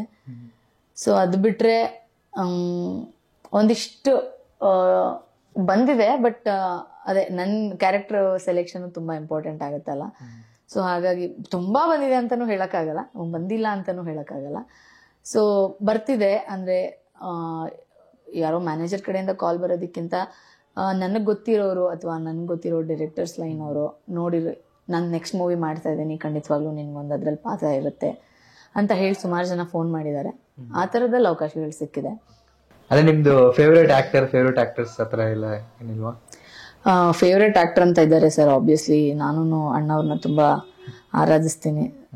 ಅವರು ಎಷ್ಟೊಂದು ಪಾತ್ರಗಳನ್ನ ನಾನು ಕಲಿಕೆ ಅಂತ ಬಂದಾಗ ನಮ್ಮ ಥಿಯೇಟ್ರಿಂದ ಶುರುವಾಗಿದ್ದು ಏನು ಅಬ್ಸರ್ವೇಷನ್ ಅಂತೆಲ್ಲ ನಮಗೆ ಹೇಳ್ಕೊಟ್ಟಿದ್ದು ಥಿಯೇಟ್ರು. ಹಾಗಾಗಿ ಖಂಡಿತವಾಗ್ಲೂ ನನಗೆ ಅಣ್ಣವ್ರಂದ್ರೆ ಸಿಕ್ಕಾಬಟ್ಟೆ ಇಷ್ಟ. ಅದ್ರ ಜೊತೆ ಈ ಕಲ್ಪನಾ ಮ್ಯಾಮು, ಆರತಿ ಮ್ಯಾಮ್ ಎಲ್ಲಾನು ತುಂಬಾ ಇಷ್ಟ ಆಗ್ತಾರೆ. ಈಗಿನ ಕಾಲದಲ್ಲೂ ಇಷ್ಟ ಇಲ್ಲ ಅಂತೆಲ್ಲ, ಸುಮಾರು ಜನ ಇಷ್ಟ ಆಗ್ತಾರೆ. ಬಟ್ ಇನ್ಸ್ಪೈರ್ ಮಾಡ್ತಾರೆ ಅವರೆಲ್ಲರೂ. ಈಗ ಅಣ್ಣವರು ಎಷ್ಟೊಂದು ಪಾತ್ರ ಮಾಡಿ ಇವಾಗ ಅವರು ಹಾಡ್ತಾರೆ ಅಂತ ಅವ್ರೇನು ಸಂಗೀತ ಕಲ್ತಿಲ್ಲ. ಬಟ್ ಆ ಥರದ್ದೆಲ್ಲ ಕೆಲವೊಂದು ಇನ್ಸ್ಪೈರ್ ಮಾಡುತ್ತೆ. ಹಂಗ್ ನೋಡಕ್ ಹೋದ್ರೆ ಅವರೆಲ್ಲ ಆಕ್ಟಿಂಗೇ ಏನಂತ ಗೊತ್ತಿಲ್ಲದೆ ಕಲಿದೇನೆ ಅದೆಲ್ಲ ಅವ್ರಿಗೆ ಒಲ್ದು ಬಂದಿರುವಂಥದ್ದು. ಸೊ ನಾನ್ ನಂಬ್ತೀನಿ ಕೆಲವೊಂದೆಲ್ಲ ಕಲ್ತಿನೇ ಮಾಡ್ಬೇಕಂತ ಏನಿಲ್ಲ, ನಾವು ಗಮನಿಸಿದ್ರು ಮಾಡ್ಬೋದು ಅಂತ ನಂಬ್ತೀನಿ ಅದನ್ನ. ಸೊ ಹಾಗಾಗಿ ಅವ್ರು ನನ್ ಯಾವಾಗ್ಲೂ ಇನ್ಸ್ಪೈರ್ ಮಾಡ್ತಾ ಇರ್ತಾರೆ ಪ್ರತಿ ಸತಿನೂ. ನನ್ಗೆ ಆಕ್ಟಿಂಗ್ ಬರಕ್ಕೆ ಅಂತ ಇನ್ಸ್ಪಿರೇಷನ್ ಏನಿಲ್ಲ, ಒಂದು ಇಷ್ಟ ಇತ್ತು. ಅದು ಹೋಗ್ತಾ ಹೋಗ್ತಾ ಹೋಗ್ತಾ ಇಲ್ಲ ಇದು ಮಾಡಬೇಕು, ಏನಾದರೂ ಮಾಡಬೇಕು ಅಂತ. ಹಂಗೆ ನೋಡಿದ್ರೆ ಫಸ್ಟ್ ರೇಟ್ ಆಗಿರೋದು ಇದೆ ನನಗೆ ಲೈಫಲ್ಲಿ. ಬೇಡ ಆ್ಯಕ್ಟಿಂಗ್ ಫೀಲ್ಡ್, ಆರಾಮಾಗಿ ಚೆನ್ನಾಗಿ ನಾನು ಒಳ್ಳೆ ಪರ್ಸೆಂಟೇಜ್ ತೊಗೊಂಡಿದ್ದೆ, IT ನಲ್ಲಿ ಕೆಲಸ ಮಾಡೋಣ ಅಂತ. ಹಂಗೆ ನಾನು ಇನ್ಫೋಸಿಸ್ಗೆ ಹೋಗಿ 1-2 ದಿವಸ ಕೆಲಸ ಮಾಡಿದೆ ಅನ್ಸುತ್ತೆ ಅಷ್ಟೇ. ಅದಾದ್ಮೇಲೆ ಇಲ್ಲ, ಇದು ನನ್ನ ಸ್ಪೇಸ್ ಅಲ್ಲ ಇದು ಅಂತ ಹೇಳಿ ತುಂಬ ಡಿಸ್ಟರ್ಬ್ ಆದೆ ನಾನು. ಇಲ್ಲ ಸ್ವಲ್ಪ ಕಷ್ಟ ಆಗುತ್ತೆ, ಪರವಾಗಿಲ್ಲ ಮಾಡೋಣ ಅಂತ. ಕಾಂತಾರ ಸೆಟ್ ಅಲ್ಲೇ ಬೆಸ್ಟ್ ಡೇ ಯಾವ್ದು ನಿಮ್ದು? Best moment day? Best moment day ಅಂತ ಅಂದ್ರೆ ಸುಮಾರು ಬೆಸ್ಟ್ ಇದೆ. ಆದ್ರೆ ಅದರಲ್ಲಿ ನೀವು ನಂಬಲ್ಲ, ಆಕ್ಚುಲಿ ಈ ಸಿನಿಮಾದಲ್ಲಿ ಸರ್ ಒಬ್ರಿಗೆ ಡೈಲಾಗ್ ಸಿಕ್ಕಿದ್ರೆ ಅದು ಅವ್ರಿಗೆ ಸಿಕ್ಕಾಬಟ್ಟೆ. ನೀವು ಹೌದು ಅಂತ ಹೇಳಕ್ ಏನಾದ್ರು ಸಿಕ್ಕಿದ್ರೆ ಅವ್ರು ನಿಜವಾಗ್ಲೂ ಒಂಥರ wow feel, this is made my day ಅನ್ನೋ ತರ ಹಂಗಾಗ್ತಿತ್ತು. ಸೊ ಹಾಗಾಗಿ ಅಂದ್ರೆ ಸುಮಾರು ಡೈಲಾಗ್ಸ್ ಇತ್ತು, ಬಟ್ ಆಬ್ವಿಯಸ್ಲಿ ಸಿನಿಮಾ ಅಂದ್ಮೇಲೆ ಒಂದಿಷ್ಟು ಕಟ್ ಆಗುತ್ತೆ, ಎಡಿಟ್ ಆಗುತ್ತೆ, ಅದೆಲ್ಲ ಹೌದು. ಬಟ್ ನಮ್ಗೆ ವರ್ಕ್ಶಾಪ್ ಮಾಡಿದ್ರಲ್ಲ, ನನಗೆ ಈ ಕ್ಯಾರೆಕ್ಟರ್ಗೆ ಈ ಡೈಲಾಗ್ಸ್ ಎಲ್ಲ ಇದೆ ಅಂತ. ಪರ್ಸನಲ್ ಆಗಿ ಮೀಟ್ ಆಗಿ ಮಾತಾಡಕ್ ಸಿಗ್ತಾ ಟೈಮು ರಿಷಬಣ್ಣನ ಜೊತೆಗ ಸುಮಾರು ಟೈಮ್ ಸಿಕ್ಕಿದೆ ಸರ್ ನಮ್ಗೆ. ಅಂದ್ರೆ ಏನಂದ್ರೆ ಅವ್ರದ್ದು ಒಂದು ಕ್ವಾಲಿಟಿ ನನಗೆ ಫಸ್ಟ್ ಇಂಪ್ರೆಸ್ ಆಗಿದೆ. ಏನಂದ್ರೆ ನಮ್ದು ಎಲ್ಲರದು ವರ್ಕ್ಶಾಪ್ ಆಗ್ತಿತ್ತು, ಸೆಟ್ಗೆಲ್ಲ ಕರ್ಕೊಂಡು ಹೋಗಿದ್ರು. ಬಟ್ ಅವರು ರಿಷಬ್ ಸರ್ ಟೈಮ್ ಕೊಟ್ಟು ಎಲ್ಲ ನಮ್ಮ ಜೊತೆಗೆ ಎಲ್ಲರನ್ನೂ ಒಂದ್ ಕಡೆ ಗುಡ್ಡೆ ಹಾಕಿದ್ರು, ಕೂರ್ಸಿದ್ರು. ಅವ್ರು ಒಂದು ಚೇರ್ ಹಾಕೊಂಡು ಕೂತ್ಕೊಂಡು ಅವರು ಸೆಲ್ಫ್ ಇಂಟ್ರೊಡಕ್ಷನ್ ಮಾಡಕ್ ಶುರು ಮಾಡಿದ್ರು. ಈಗ ನೀವೆಲ್ಲ ಕಂಟಿನ್ಯೂಟಿ ಕ್ಯಾರೆಕ್ಟರ್ಸ್, ಅವರು ನೀವೆಲ್ಲರಿಗೂ ಮ್ಯೂಚುವಲಿ ಗೊತ್ತಿರಬೇಕು, ಸೆಟ್ ಜೊತೆ ಕನೆಕ್ಟ್ ಆಗ್ಬೇಕು. ಸೊ ಹಾಗಾಗಿ ನಿಮ್ಗೂ ಆರಾಮ್ ಫೀಲ್ ಬರ್ಬೇಕು ಅಂತ ಅವರೇ ಸ್ವತಃ ನಮ್ ಜೊತೆ ಮಾತಾಡಿ ಹೆಸರು ಕೇಳಿ, ಒಬ್ಬೊಬ್ರು ಟ್ಯಾಲೆಂಟ್ನೆಲ್ಲ ಗುರುತಿಸ್ತಾ ಇದ್ರು. ನಿಮ್ಗೆ ಹಾಡಕ್ ಬರುತ್ತಾ ಹಾಡಿ, ನಿಮ್ಗೆ ಮಿಮಿಕ್ ಮಾಡಕ್ ಬರುತ್ತಾ ಮಾಡಿ ಅಂತೆಲ್ಲ ಇಂಟ್ರಾಕ್ಷನ್ ಮಾಡಿದ್ರು. ಅದು ಆಕ್ಚುಲಿ ಬೆಸ್ಟ್ ಮೂಮೆಂಟ್. ಎಲ್ಲರೂ ಹೆಸರು ಕೇಳ್ಕೊಂತ ಹಂಗೆ ಅವರು ನಮ್ ಜೊತೆ ಒಬ್ರು ಸಹ ಕಲಾವಿದರಾಗಿ ಅವ್ರು ಹಂಗ್ ಮಾಡಿದ್ದು ನನಗೆ ಬಹಳ, ಅದು ಒಂದು ನನಗೆ ಇನ್ಸ್ಪಿರೇಷನ್ ಅನ್ನಿಸ್ತು. ಅಂದ್ರೆ ಆರ್ಟಿಸ್ಟ್ ನ ಇಷ್ಟು ಕಂಫರ್ಟಬಲ್ ಫೀಲ್ ಕೊಡ್ತಾ ಇದಾರೆ ಅಂತ. ಅದೆಷ್ಟು ಜನ ಮಾಡ್ತಾರೆ ನನಗೆ ಗೊತ್ತಿಲ್ಲ. ಸೊ ಅದು ಚೆನ್ನಾಗಿ ಅನಿಸ್ತು. ಮತ್ತೆ ಆಬ್ವಿಯಸ್ಲಿ ಹೌದು, ನನ್ಗೆ ಎಷ್ಟೊಂದು ಸೀನ್ ಆಗ್ತಿದೆ, ನಂದು ಇನ್ನ ಡೈಲಾಗ್ ಇರೋ ಸೀನೇ ಬಂದಿಲ್ವಲ್ಲ, ಇನ್ನ ಶೂಟೇ ಮಾಡಿಲ್ವಲ್ಲ, ಏನಿದು ಏನಾಗ್ತಿದೆ ಅಂತೆಲ್ಲ ಅನ್ನಿಸ್ತಿತ್ತು. All of a sudden where is Ramika ಅಂತ ಹುಡುಕ್ತಾ ಇದ್ರು. ನಾನು ಅಲ್ಲೆಲ್ಲೋ ಕೂತಿದ್ದೆ ಲೂಡೋ ಆಡ್ಕೊಂಡು. ಸೊ ರಮಿಕಾ ಇಮ್ಮಿಡಿಯೇಟ್ಲಿ ರೆಡಿಯಾಗಿ ಬೇಗ ಬನ್ನಿ ಅಂತ. ಯಾಕೆ ಇಷ್ಟು ಕರಿತಾ ಇದಾರೆ, ಏನಿತ್ತು ಅಂತ ನಾನು ಅಲ್ಲೋಗಿ ನೋಡಿದ್ರೆ, ಇಲ್ಲ ಇವಾಗ ನಾವು ಏನ್ ವರ್ಕ್ಶಾಪ್ ಅಲ್ಲಿ ಮಾಡಿದ್ವಿ ಆ ಸೀನ್ ಇವಾಗಿದೆ ಅಂತ ಹೇಳಿ ಮಾಡಿದ್ರು. ಆ time it was the best time. ಅಂದ್ರೆ ಎಸ್ ಆಬ್ವಿಯಸ್ಲಿ ಎಲ್ಲ ಕಲಾವಿದ್ರಿಗೆ ಇರುತ್ತಲ್ವ ಸರ್, ನಮ್ಗೊಂದು ಡೈಲಾಗ್ ಸಿಗ್ಬೇಕು, ನಮ್ಗೊಂದು ಕ್ಲೋಸ್ ಅಪ್ ಸಿಗ್ಬೇಕು ಅಂತೆಲ್ಲ ಇರುತ್ತಲ್ಲ. ಸೊ ಆ ಟೈಮಲ್ಲಿ ನನ್ಗೆ ಆ ಸೀನನ್ನ ಚೆರಿಶ್ ಮಾಡಿದೆ ಅಂತ ಅನ್ನಿಸ್ತು ನನಗೆ. ಆ ಟೈಮಲ್ಲಿ ಎಷ್ಟು ಟೇಕ್ಸ್ ಆಗಿದೆ ಅದೆಲ್ಲ ಬೇರೆ, ಬಟ್ ಆ ಮೂಮೆಂಟ್ ಚೆನ್ನಾಗಿ ಅನ್ನಿಸ್ತು ನನಗೆ. But war is ultimate sir. War ಅಲ್ಲಿ ನಮ್ಗೆ ಎಷ್ಟು ಪೆಟ್ಟಾಗಿದೆ, ನನಗೆ ಅಂತಲ್ಲ ಸುಮಾರು ಜನರಿಗಾಗಿದೆ. ನೀವು ನೋಡ್ತಿರ್ಬೋದು ಆ ಕುದುರೆ ಎಲ್ಲ ಓಡ್ತಿದ್ಯಲ್ಲ, ಅದ್ಯಾವುದು ಫೇಕ್ ಅಲ್ಲ ಸರ್, ನಿಜವಾಗ್ಲೂ ಅದನ್ನೆಲ್ಲ ಮಾಡಿದ್ದಾರೆ ಅವರು. ಎಷ್ಟೊಂದ್ ಜನಕ್ಕೆ ಕುದುರೆ ಕಾಲಿಟ್ಟು ಕಾಲೆಲ್ಲ ಬೆರಳಿಗೆಲ್ಲ ತುಂಬಾ ಲಿಗಮೆಂಟ್ ಏರ್ ಆಗಿರೋದು, ಆ ಥರದ್ದೆಲ್ಲ ಇದೆ. ಸುಮಾರು ಎಕ್ಸ್ಪೀರಿಯನ್ಸ್ ಇದೆ. ಈ ಮಸಾಕರ್ ಫೈಟ್ ಅಲ್ಲಿ ಅರ್ಜುನ್ ಮಾಸ್ಟರ್ ಅವರು ರಿಯಲ್ ಆಗಿ ಅದೆಲ್ಲ ಹೊಡಿತಾ ಇದ್ರು. ಆಬ್ವಿಯಸ್ಲಿ ನಾವು ಮೈಗೆಲ್ಲ ಹಾಕೋತಿದ್ವಿ, ಒಂದಿಷ್ಟು ಜೆಲ್ ಎಲ್ಲ ಹಾಕೋತಿದ್ವಿ ಸುಡಬಾರ್ದು ಅಂತ. ಬಟ್ ಅದು ಅಷ್ಟು ಇಂಟೆನ್ಸ್ ಆಗಿ ಬರೋದಕ್ಕೆ ಸುಮಾರು ಸತಿ ಅದು ನಮ್ಗೆ ಬ್ರಿಡ್ಜ್ ಮೇಲೆಲ್ಲ ಇತ್ತು ಸೀನು. ನಮ್ಗೆ ಹಿಂಗೊಡಿಯೋದಕ್ಕೂ ಇಷ್ಟೇ ಜಾಗ ಇರ್ತಾ ಇತ್ತು. ಸೊ ಆ ಸ್ಪೇಸ್ ನೋಡಿ ಒಬ್ರು ಕಲಾವಿದ್ರು ಆಕ್ಟ್ ಮಾಡೋದು ಕಷ್ಟ ಇದೆ. ಅದು ಯಾರೆಲ್ಲ ಮಾಡಿದ್ದಾರೆ ಅವರೆಲ್ಲರೂ ಬ್ರಿಲಿಯಂಟ್ ಆಗಿ ಮಾಡಿದ್ದಾರೆ.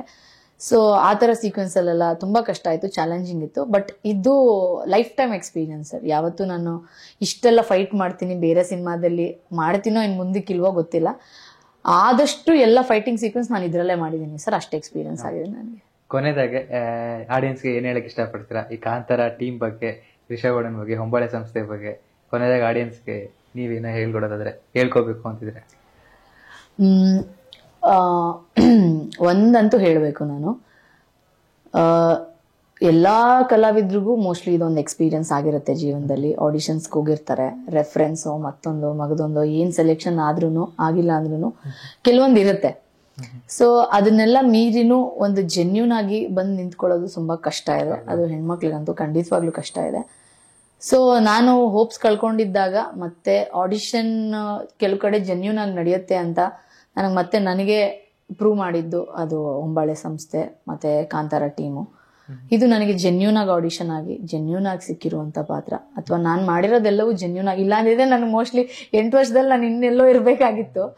ಸೊ ಜೆನ್ಯೂನಿಟಿ ಹುಡ್ಕೊಂತ ಹೋಗಿ ನಿಂತಿರೋದಕ್ಕೆ ಪ್ರಾಬಬ್ಲಿ ಇನ್ನು ಇಷ್ಟು ಲೆವೆಲಲ್ಲಿ ನಿಂತಿದ್ದೀನಿ ಅಂತ ಅನ್ಸುತ್ತೆ. ಬಟ್ ಆಡಿಷನ್ ಪ್ರಾಸೆಸ್ ತುಂಬಾ ಜೆನ್ಯೂನ್ ಆಗಿದೆ.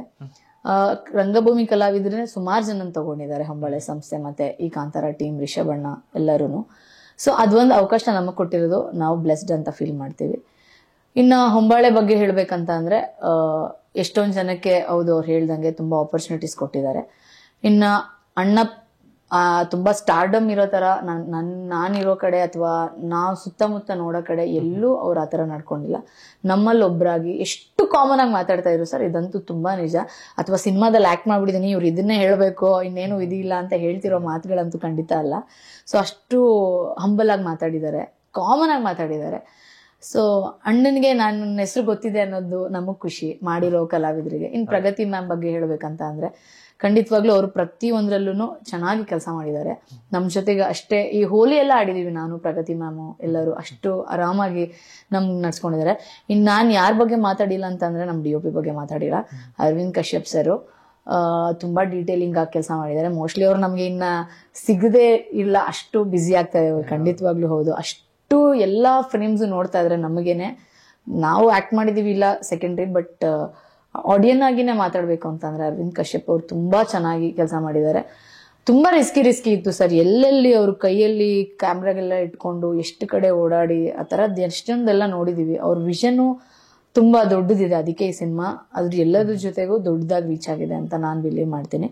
ಮತ್ತೆ ಎಲ್ಲಾ ಸ್ಟಂಟ್ ಮಾಸ್ಟರ್ ಯಾರೆಲ್ಲ ನಮ್ಗೆ ಕೋರಿಯೋಗ್ರಾಫ್ ಮಾಡಿದ್ದಾರೆ ಅವರೆಲ್ಲರೂ ತುಂಬಾ ನಮ್ಗೆ ಹೇಳ್ಕೊಟ್ಟಿದ್ದಾರೆ.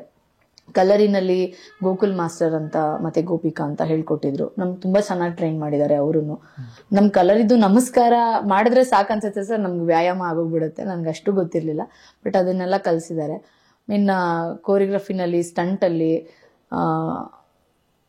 ನವಕಾಂತ್ ಮಾಸ್ಟರ್ ಅಂತ ಮಾಡಿದ್ದಾರೆ. ನನ್ಗಂತೂ ಅವ್ರು ತುಂಬಾ ಫೇವ್ರೇಟ್. ಅವ್ರ ಎಕ್ಸ್ಪ್ರೆಷನ್ಸ್ ಎಲ್ಲ ಸಖತ್ತಾಗಿ ಹೇಳ್ಕೊಡ್ತಿದ್ರು ಸರ್. ನೀವು ಒಂದ್ ಫ್ರೇಮ್ ಅಲ್ಲಿ ಬರ್ತಾ ಇದ್ದೀರಾ, ಕಿರ್ಚಾಡೋದೆಲ್ಲ ಹೆಂಗಿರ್ಬೇಕಂತ ಅಂದ್ರೆ OTT ನಲ್ಲಿ ಯಾರಾದ್ರೂ ಪಾಸ್ ಮಾಡಿದ್ರೆ ನಿಮ್ ಪಾಸ್ಚರ್ಸ್ ಅಷ್ಟ್ ಚೆನ್ನಾಗಿರ್ಬೇಕು ಅಂತ ಮೋಟಿವೇಟ್ ಮಾಡ್ತಾ ಇದ್ರು. ಹಿಂಗೆ ಈ ಟೀಮ್ ಇಂದ ಒಂದ್ 2 ವರ್ಷ ಆಗಿದೆ, 2 ವರ್ಷ ನಾವು ಶ್ರಮಿಸಿದೀವಿ ಅಂತ ನಾವು ಹೇಳ್ತೀವಿ, ಬಟ್ ಅದ್ರಲ್ಲಿ ಕಲ್ತಿದೀವಿ ನಾವು. 2 ವರ್ಷ ಹೌದು ಆಗಿದೆ, ಬಟ್ ಅದ್ರಲ್ಲಿ ಸುಮಾರು ವಿಷಯ ಕಲ್ತಿದೀವಿ. ಸೊ ನಾನ್ ಜನಕ್ಕೆ ಏನ್ ಹೇಳಕ್ ಇಷ್ಟಪಡ್ತೀನಿ ಅಂತ ಅಂದ್ರೆ, ಹೌದು ನೀವ್ ಹೇಳ್ದಂಗೆ ಸುಮಾರು ಕಡೆ ಎಷ್ಟೊಂದು ಪೈರಸಿ ಆಗ್ತಾ ಇದೆ, ಅದನ್ನು ಮೀರಿ ಜನ ಬರ್ತಾ ಇದಾರೆ ಥಿಯೇಟರ್ಗೆ ಫ್ಯಾಮಿಲಿ ಸಮೇತವಾಗಿ. ಎಲ್ಲರೂ ಕ್ಯಾಮ್ರಾಮನ್ ಇಂದ, ಟೆಕ್ನಿಷಿಯನ್ ಇಂದ, ಒಬ್ರು ಪ್ರೊಡಕ್ಷನ್ ಇಂದ ಹಿಡಿದು, ಆ ಬಿಸಿಲಲ್ಲಿ ನೀರು ತಂದು ಕೊಡ್ತಾ ಇರೋದ್ರಿಂದ ಹಿಡಿದು ಎಲ್ಲಾ ಡಿಪಾರ್ಟ್ಮೆಂಟ್ ಅವರು ತುಂಬಾ ಕಷ್ಟಪಟ್ಟಿದ್ದಾರೆ, ಆರ್ಟಿಸ್ಟ್ಗಿಂತ ಹೆಚ್ಚು ಕಷ್ಟಪಟ್ಟಿದ್ದಾರೆ. ಸೊ ಅದಕ್ಕಾದ್ರೂ ಬೆಲೆ ಕೊಟ್ಟು ದಯವಿಟ್ಟು ಈ ಸಿನಿಮಾನ ಅನ್ಕೊಳ್ದೇ ಇರೋದಕ್ಕಿಂತ ಜಾಸ್ತಿ ರೀಚ್ ಮಾಡಿ ಅಂತ ಕೇಳ್ಕೊಂತೀನಿ. ಈ ಸಿನಿಮಾದಿಂದ ಖಂಡಿತವಾಗ್ಲೂ ಸುಮಾರು ಜನರಿಗೆ ಅವಕಾಶ ಖಂಡಿತ ಸಿಗುತ್ತೆ. ಕಂಪ್ಲೀಟ್ಲಿ ಥಿಯೇಟರ್ಗೆ ಬಂದು ಸಿನಿಮಾನ ನೋಡಿ ಅಂತ ನಾನು ಈ ಮೂಲಕ ಕೇಳ್ಕೋಬಹುದು ಸರ್.